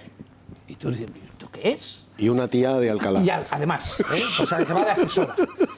Entonces, ese esquema que solo tiene España, que es una singularidad propia de la transición y que se ha ido de las manos, que se llama autonomías, llegan los hombres de negro y te dicen, Esto es de locos. ¿cómo que las pensiones? Esto, quitar. Y entonces hubiéramos tenido el recorte... Lo que le han hecho a Grecia. Bueno, claro, quitar la estructura estúpida que es obra del Estado. Que curiosamente es lo que con más firmeza defendió Mariano Rajoy defendiendo la casta y Soraya Sáez de Santa María. ¿Por qué? Cuando tenemos una derecha cuyos líderes, en lugar de ser ciudadanos, emprendedores y empresarios liberales, son funcionarios del Estado, en lo único que se preocupan es en salvar el Estado, porque son estatalistas. Y lo único que han hecho, en lugar de recortar a las autonomías, que es lo que hubieran hecho los hombres de gris, porque no hubieran hecho lo mismo que en Irlanda, que en Portugal, no hubieran hecho eso, hubieran quitado el 20 y tantos % del PIB, que es esta estructura estúpida que encima nos da golpes de Estado, porque hay que aligerarla y adecuarla a una realidad. Entonces nos han engañado en el cuento, y para pagar ese cuento se han salvado a los bancos, que también tiene trincaos, porque las cajas de ahorro, que es lo que estaba arruinado, era lo que tenían los políticos. Las cajas de ahorro en España funcionaron muy bien hasta que se la trincaron los políticos. Que las arruinaron. Claro, por eso, pero es lo que han salvado. Con enorme eficacia. Y luego lo que han salvado, y ¿a costa de quién? De las clases medias españolas, que han sido sometidas a una política fiscal superior a la que llevaba en el programa electoral Izquierda Unida, y a un falso crecimiento sobre endeudamiento. Todos los que somos empresarios sabemos que crecimiento sobre endeudamiento es ruina. Hasta el punto, que es lo más dramático, que hemos llegado hoy, porque ya se habla de las pensiones, es que este mes hemos emitido deuda pública para pagar las pensiones. Eso quiere decir que cuando nosotros lleguemos con esta filosofía de reparto que no se toque y este cumplimiento político, Mariano Rajoy y Brey, que es que yo pago lo que dije, cuando nosotros lleguemos no es que vaya a haber cero en la caja de pensiones y no va a haber pensiones, es que encima vamos a deber tropecientos mil millones que han trincado de nosotros para cumplir hoy su objetivo político. Entonces, a mí sigo insistiendo de cada vez que viene alguien que me cuenten cuál es el milagro político de Mariano Rajoy y Brey, que se resume en salvar la clase política, que hemos inventado el FLA, hemos premiado a costa de los pobres ciudadanos españoles, que hemos mantenido una estructura insostenible. Sin reformar nada. Absolutamente. Ni la tarifa de la electricidad ni nada. A ver, Ricardo. Yo querría solamente dar 3 claves, Xavi, que creo que son importantes para entender la situación económica en la que estamos. La primera es la precarización del empleo. Totalmente. Es cierto que se han creado puestos de trabajo, pero son tan precarios que realidades que en España antes eran casi... no diría marginales porque sería exagerar, pero no eran tan frecuentes como es el caso del pluriempleo, se están convirtiendo en algo cada vez más habitual. Una persona necesita tener 2 y hasta 3 trabajos para poder obtener los ingresos necesarios para poder mantener una familia, ¿no? Creo que esta realidad de la precarización tiene una consecuencia directa, que es que la vieja estructura heredada del periodo de la transición o de los primeros años, que era una sociedad donde la clase media era una garantía de estabilidad social, está desapareciendo. Está apareciendo una nueva clase social. Se ha proletarizado. Que es el precariado. Hoy es un chollo ser mileurista. Lo que pasa es que el proletario era el que no tenía más que su prole. Ahora, problema demográfico, ni siquiera tiene la prole. Es decir, no va a haber quien actúe como una red familiar en el caso de que la situación económica se deteriore más porque están naciendo menos niños. Con lo cual, esas personas, cuando tengan ya cierta edad, no van a tener hijos ni van a tener nietos que cuiden de ellos, como sí ocurría en el pasado en tiempo del proletariado. Por eso, la distinción del precariado es algo de lo que hablamos poco y habría que hablar quizá más. Has hablado de la industria turística, pero está comenzando a producir fenómenos colaterales. Por ejemplo, como España no ha modernizado en buena medida su modelo turístico, tenemos comunidades autónomas que siguen dependiendo del turismo, pero es un turismo cada vez más precarizado, es un turismo low cost que no contribuye, no deja riqueza en el lugar a donde se dirige. Deja riqueza a los grandes touroperadores. Y se está acabando el ISIS, ¿eh? Sí, se está acabando el ISIS, que es nuestra mayor propaganda. Pero creo además, Xavi, que hay otra cuestión que es muy preocupante y creo que hablamos poco de ella en general. Estamos asistiendo al nacimiento de una España de 2 velocidades. Esto es terrible. Hay territorios en España, provincias en España, que son sistemáticamente olvidadas. Tenemos grandes polos de desarrollo, Madrid, Barcelona, Valencia, las grandes capitales de las comunidades autónomas opulentas, el País Vasco, por supuesto, pero después tenemos provincias donde el único futuro que se les abre a los jóvenes que allí crecen es marcharse. Y no está ocurriendo únicamente en Guadalajara, o únicamente en Soria, o únicamente en Teruel. No, no, no. Está pasando en buena parte de las provincias españolas. Antes había un chiste, una campaña que sacaron los turolenses fabulosa, que era Teruel existe. También existe. Teruel existe. Pero es que esto, que antes nos sonaba broma, es una realidad dramática, no solamente de los... Terminaremos teniendo pueblos con catedral abandonados. Sí. Y no hay una estrategia para esto, Xavi. No hay una estrategia para esas provincias a las que parece que casi se ha abandonado a su suerte y donde las portadas de las buenas noticias económicas son que se van menos jóvenes, pero a costa de quedarse, insisto, con empleos precarios. Alejo. Vamos a ver, los de Podemos acuñaron la célebre frase de que el problema es los de arriba contra los de abajo. Bien.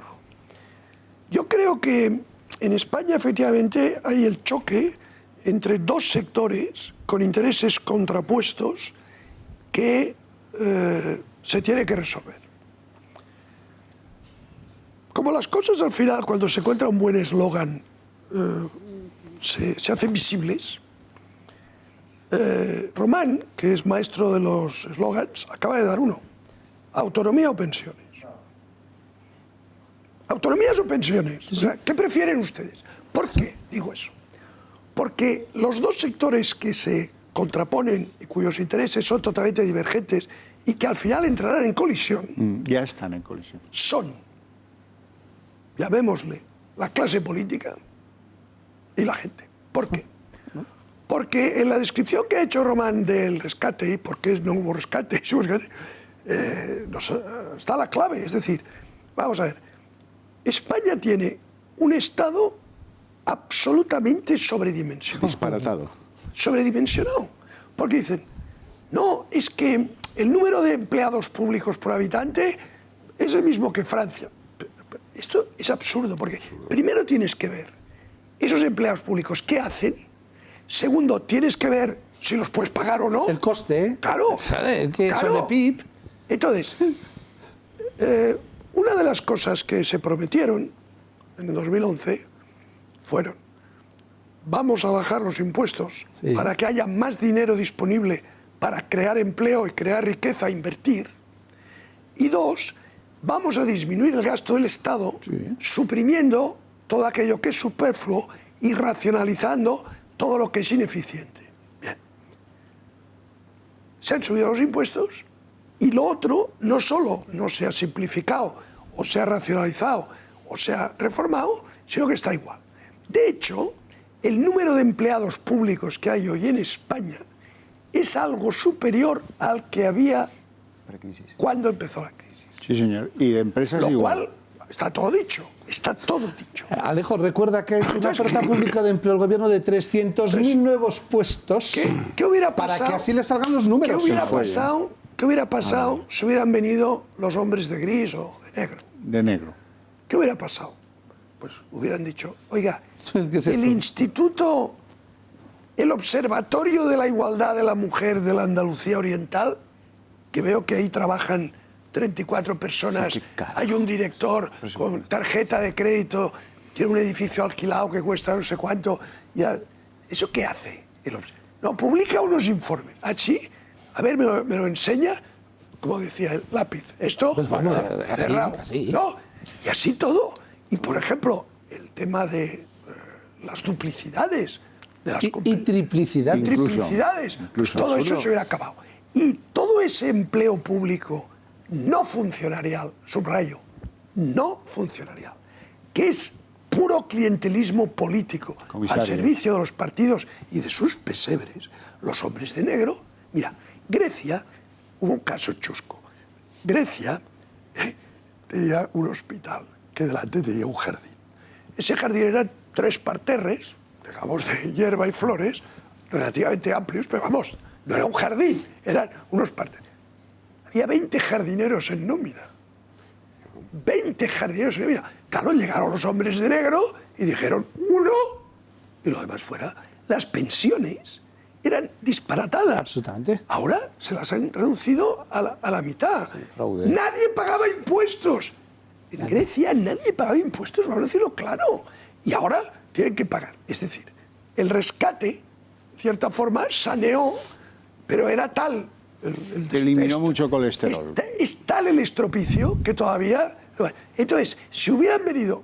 Entonces, esta perspectiva del rescate es muy interesante, porque cuando se hacía todo lo posible porque no hubiera rescate, no era tanto para salvar la dignidad de España, como para que no viniera a ver todo lo que se despilfarra debajo de la alfombra de los servicios políticos. Claro. Y no olvidemos, y una última cifra, se estima, no gente, digamos, poco solvente, sino estimaciones más bien prudentes de gente muy solvente económicamente y técnicamente, que el conjunto de la corrupción, desde que hay corrupción en España, nos ha costado el orden de 40.000 millones de euros. Eso da para pagar el paro en los peores momentos de la historia económica de España. Bueno, se ha robado.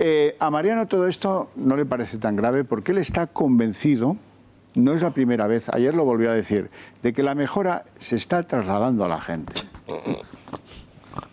Es que vive en el Pazo de la Moncloa. Esta subida quiere contribuir a que los efectos positivos de la recuperación económica lleguen a todos. Queremos que la recuperación llegue a todos los hogares y a todos los salarios, especialmente a los más bajos. El esfuerzo que nos ha permitido llegar hasta aquí ha merecido la pena y nos anima a seguir trabajando en favor de una recuperación económica que llegue hasta la última persona que la necesita y la merece. Bueno, ¿y dónde estamos? Según Mariano Rajoy, crecimiento 3,1%, en fin, el paro, vamos a ver dónde cree él que estamos. España cerrará el año 2017 con un crecimiento del Producto Interior Bruto en el entorno del 3,1%. Será el tercer año consecutivo en el que el crecimiento superará el 3%. En este año hemos recuperado el nivel de Producto Interior Bruto previo a la crisis y 2/3 partes del empleo perdido. Ya están trabajando en España 19 millones de personas y hemos creado más de 2 millones de empleos en los últimos 4 años. Sí, pero jamás llegamos a los 20, que hace 2 años era el objetivo y sin eso no se pagaban las pensiones, ahora necesitamos 23. Algunos expertos hablan de 25 y estamos solo en 19. En fin, don Eduardo García Serrano. Bueno, la medalla que se pone Mariano Rajoy se la estamos arrebatando en el programa de hoy con argumentos. Vamos a ver, efectivamente hoy trabajan más españoles, pero gracias a la gestión de Mariano Rajoy y a la herencia recibida y a la corrupción padecida y a este Estado disparatado que hemos construido, yo no voy a incidir ahora porque vengo diciéndolo desde hace muchos años, que el Estado de las autonomías es políticamente disolvente y económicamente insostenible, a las pruebas me remito. Mariano Rajoy ha conseguido un logro que Bismarck le echaría a patadas en el culo del panteón de grandes estadistas de Europa. Ha construido un país de trabajadores pobres. No un país de pobres, sino un país de trabajadores pobres. Hoy los españoles, a los que les suena el despertador a las 7 de la mañana para ir a trabajar, se levantan, la inmensa mayoría, a ganarse su pobreza. Los salarios españoles hoy no permiten una vida decente, una vida decorosa. ¿Y qué entiende un servidor de todos ustedes por una vida decente, una vida decorosa?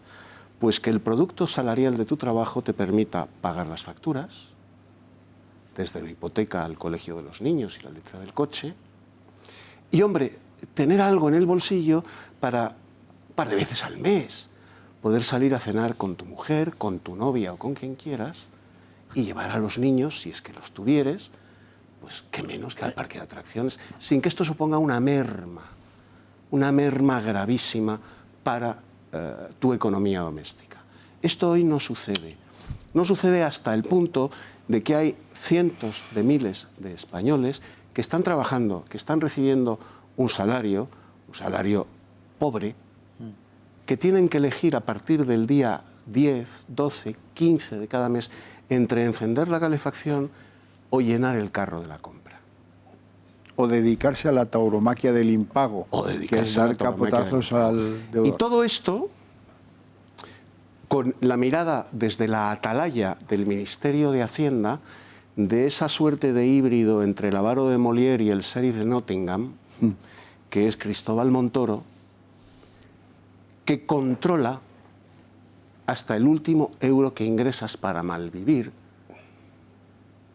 que pase por Hacienda. Don Ricardo Ruiz de la Sama. Hay dos cosas, Xavier, que creo que tenemos que considerar para entender la situación económica en la que estamos. La primera es el consenso, la verdad comúnmente aceptada de que frente al poder de la economía la política está inerme. Y yo me resisto a aceptar esto y creo que es un error de perspectiva. Esta idea de que no se puede hacer nada, ahí los mercados mandan, y cuando la realidad es exactamente la contraria. Es decir, naturalmente que se pueden hacer muchas cosas. Y de hecho, cuando ha sido necesario acudir al rescate, antes se hablaba de las entidades bancarias, etcétera, pero podríamos pensar en el rescate de los separatistas y de los nacionalistas, se ha hecho sin que a nadie le temblara aquí el pulso, ¿no?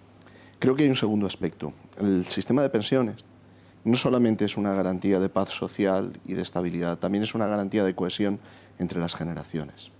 A medida que los fondos, mejor dicho, destinados a pagar la seguridad social, el Fondo de Garantía de Pensiones, se va mermando, no es únicamente que las generaciones futuras se van endeudando, se va sembrando el caldo de cultivo para una división entre las generaciones, porque llegará un momento en el que habrá alguien que dirá, no es únicamente que no puedo pagar las pensiones, es que además creo que no es legítimo. ¿Por qué? Porque fueron las generaciones anteriores las que dilapidaron aquellos fondos, no estas. Estas son las que están teniendo que pagarlos.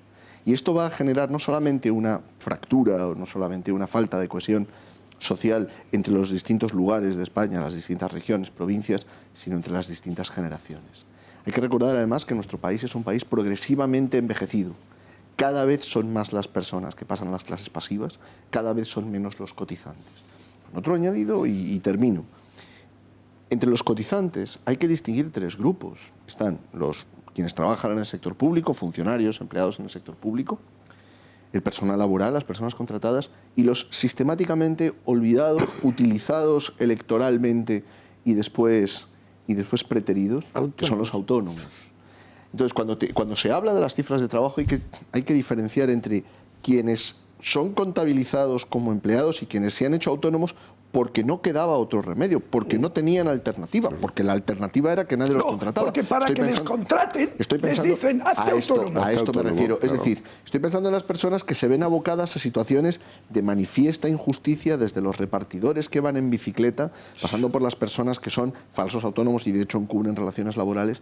Y creo que aquí hay un margen... Que pagan 300 euros al mes por impuesto de trabajar. Por trabajar, con independencia. Sin ninguna prestación, ni servicio, ni garantía. Pero déjame que entre en lo que me parece que es la consecuencia de esto. Además del ámbito de la gestión, que es a dónde van los fondos, creo que hay algo más importante, que son las consecuencias que esto tiene para la cohesión de España. Para la cohesión como realidad presente y para la viabilidad de España para el futuro.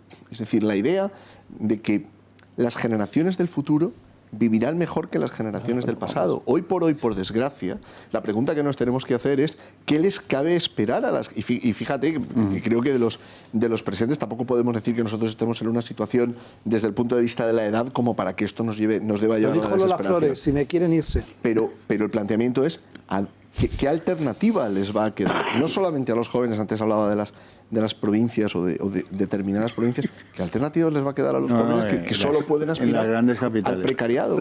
Fernando. Yo estaba en Moncloa ayer viernes y repasaba luego el discurso de Rajoy y yo lo he escrito hoy en mi medio.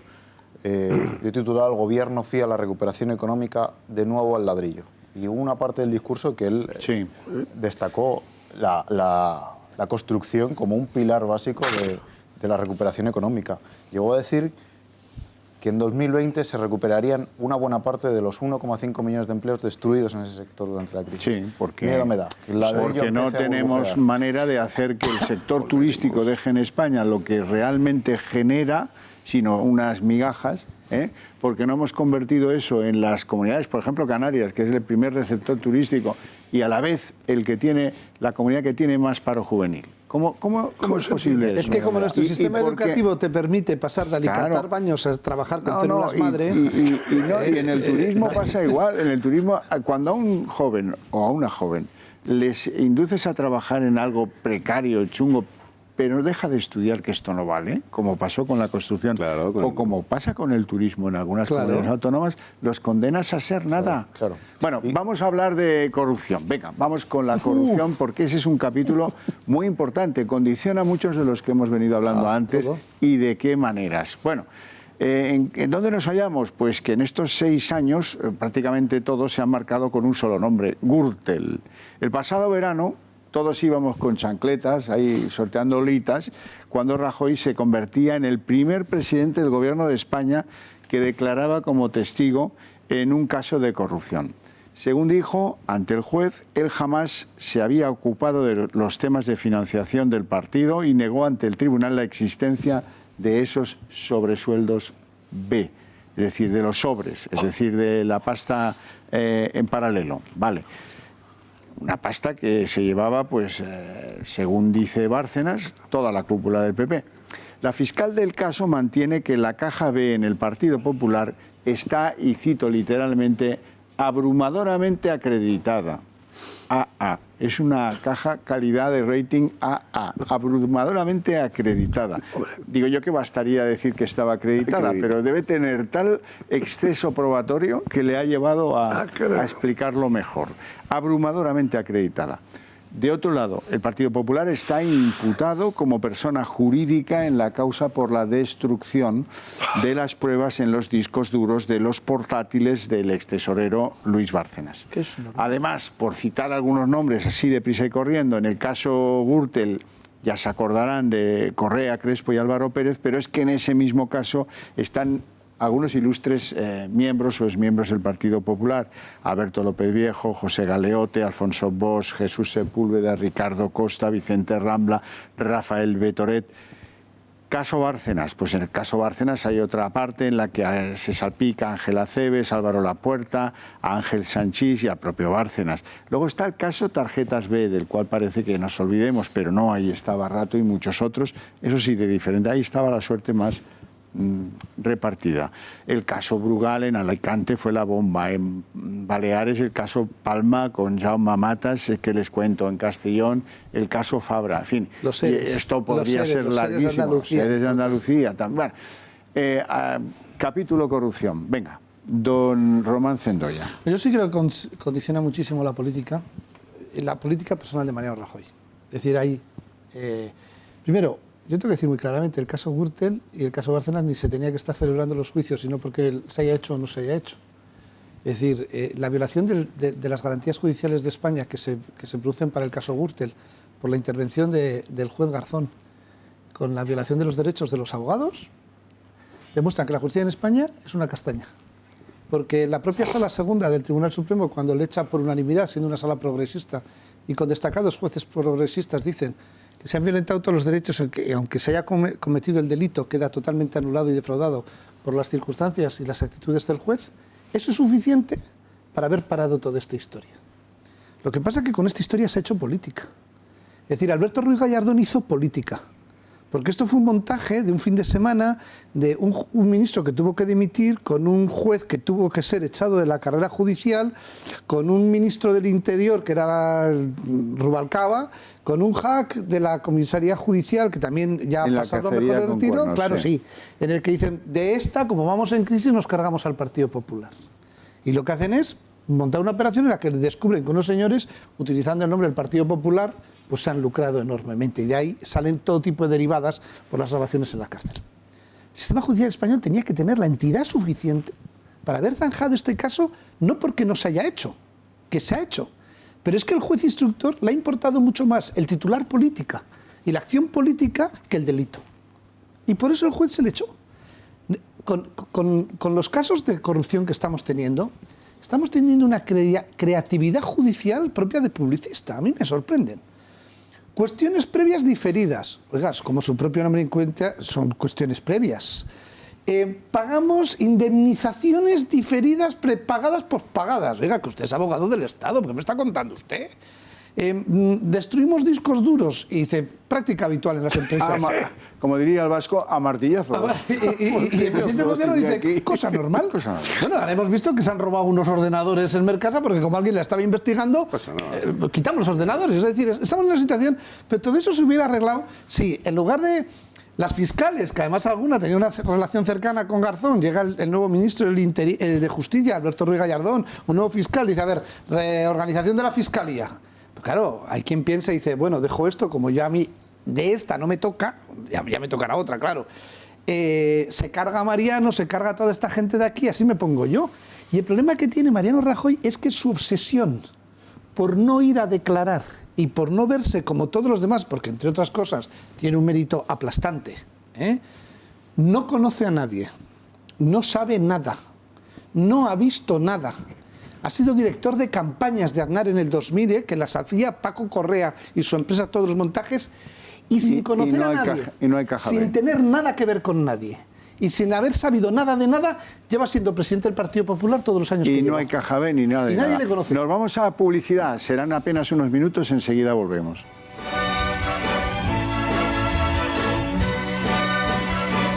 Hoy para mí es un día. La, la, la, la, la, la, la, la, la, la, la.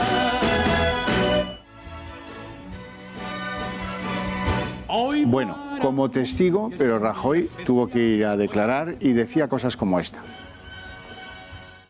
Cuando yo conocí aquellos papeles porque se publicaron en los medios de comunicación, pues vi que todo lo que se refería a mí era absolutamente falso.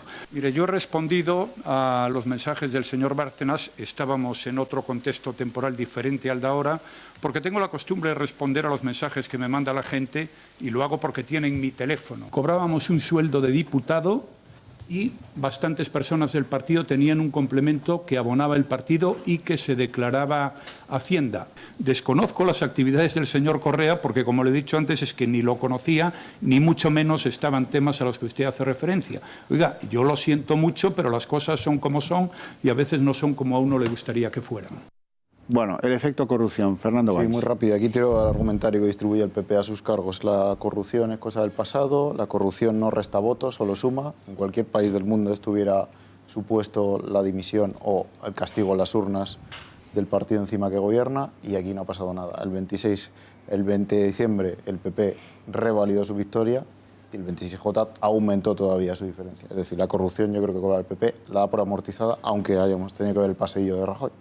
Don Ricardo Ruiz de la Sana. Es posible que los partidos políticos, y creo que esto mismo podríamos decirlo de otros partidos en el sentido de la interpretación que pueden hacer de los casos de corrupción que les puedan afectar, es posible que lo vean así. Lo que pasa es que la corrupción tiene dos efectos colaterales. El primero de ellos es que mata la idea de ejemplaridad. Finalmente, si la corrupción de los mejores termina sin tener efectos, uno puede terminar diciendo, pues efectivamente, vivimos en una sociedad donde estas cosas pueden quedar impunes. Pero tiene un segundo efecto, que es la desconfianza, cuando no el abierto rechazo, hacia la actividad política y hacia lo que la política debe significar de verdad en una sociedad. El liderazgo no debería ser decirle a las personas lo que las personas quieren oír, sino lo que tienen que saber. Y en muchos de estos argumentarios están lo que ellos quieren oír, pero no lo que los ciudadanos deben saber. Lo que los ciudadanos deben saber es que la política no tiene nada que ver con esto, o no debería tener nada que ver con esto. La política debería ser otra cosa. Y parte del problema que tenemos en España del divorcio entre los ciudadanos y los políticos, me atrevería a decir, no me gusta demasiado la idea de los políticos profesionales, pero por entendernos, viene de aquí, viene de la idea de que ¿qué tienen que ver ellos con nosotros? Eduardo. La corrupción es indisociable de la política y la única diferencia con otros países, como dicen los cursis de nuestro entorno, otras democracias homologables. Con Europa, es que en esos países, de Allende los Pirineos, en esos países la corrupción se paga.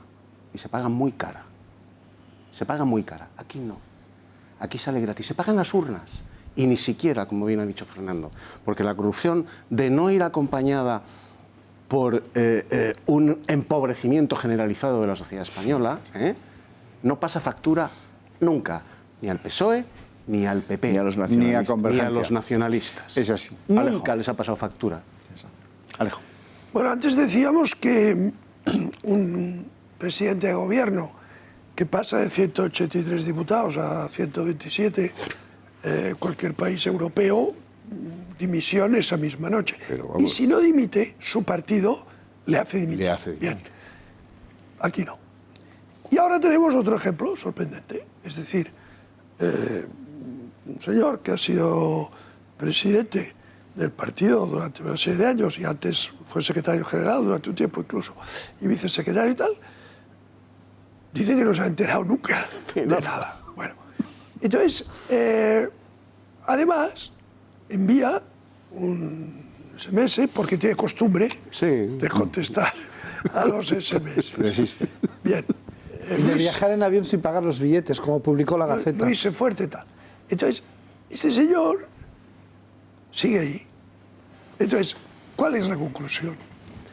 Hombre, si realmente aquí pasan cosas que no pasarían en ningún país serio de la Unión Europea y del mundo occidental, hemos de estar muy alarmados, porque esto quiere decir que nuestro nivel de degradación moral como sociedad ha llegado a un punto realmente alarmante.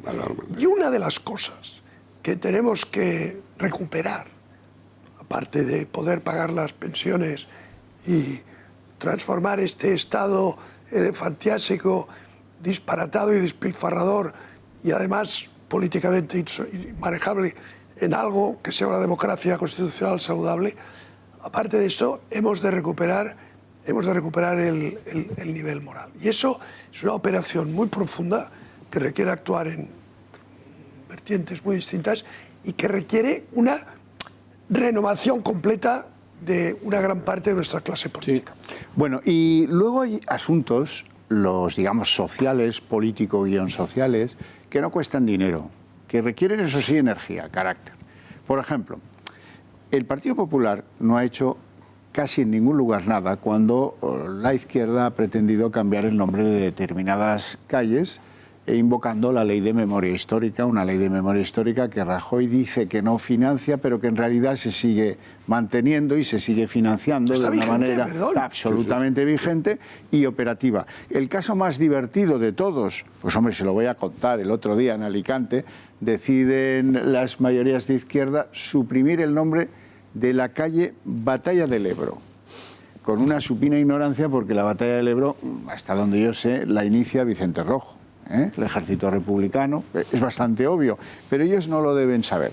Y el PP tampoco hace nada, no hace nada en el incumplimiento este de derogar la ley de memoria histórica, mantiene el procedimiento de exhumaciones express que define Zapatero y que se sigue produciendo en muchos lugares de España, no ha revisado la correcta aplicación de los fondos que se dieron al amparo de la Ley de Memoria Histórica y hay algún que otro sindicato que ha digitalizado sus archivos gracias a este dinerín. Se dijo que se haría, pero no se ha hecho. Y dice Rajoy con respecto a la memoria histórica lo que vais a oír a continuación. Pregunta que por qué no derogó la Ley de la Memoria Histórica. Bueno, yo he dejado algunas medidas más del anterior. La memoria histórica, la asignación presupuestaria en los 4 presupuestos que ha hecho este gobierno, bueno, los 5, ha sido 0. La media es 0, porque fue 0 todos los años. Sí. 0. Bueno, oiga, ni ese tema ha generado aquí tampoco una gran polémica. Esto no es del todo cierto, o no es en absoluto cierto. La ley LGTB. Pues en esa ley hemos encontrado un Partido Popular que busca congraciarse con la izquierda siempre y en todo momento. La del aborto, que es un poco anterior el asunto, nos desveló una manera de hacer política, la de Mariano Rajoy. No tengo consenso, me olvido del compromiso, cuando el votante lo que quiere es que mantengas el compromiso, que para eso te vota. Escuchamos, se iba a China y le dedicó a este asunto escasamente 20 segundos, pero son antológicos porque explican de qué se construye, de qué fibra la epidermis de don Mariano. Que se puede modificar la ley para que aquellas jóvenes de 16 o 17 años que aborten tengan que hacerlo con el conocimiento y con el consentimiento de sus padres. Lo vamos a hacer. Vamos a presentar también, antes de fin de año, un plan de apoyo a la familia. Y luego seguiremos estudiando fórmulas para conseguir una mayor aceptación en la reforma. Pero en este momento yo, como presidente del Gobierno, creo que he tomado una decisión que es la más sensata. Vamos a seguir trabajando por la cohesión, y lo que no podemos tener es una ley que cuando llegue otro gobierno pues la cambie al medio minuto. En otras palabras, como no tengo consenso, me lavo las manos como Poncio Pilatos, ¿no? ¿Algún comentario? Estamos en la recta final del programa. Pues sí, no vamos a hacer una ley para que cuando llegue otro gobierno la cambie en medio minuto. Bien, en virtud de esa teoría política seguirían vigentes las leyes de la esclavitud, las leyes del derecho de conquista, las leyes del poder esclavizar al prisionero de guerra. ¿Sí? Las mujeres no votarían. Sí, las mujeres no votarían.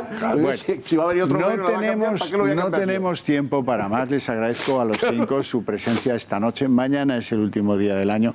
Tengo que terminar, pues lógicamente, deseándoles a todos una muy feliz salida de año y una todavía más feliz entrada en un 2018 que espero y les deseo a todos que esté lleno de buenos resultados. Ya que hablamos de política, lo apropiado sería resultados. Muchas gracias por su atención y su interés. Buenas noches. Cantar una dulce canción a la luz de la luna y acariciar y besar a mi amor.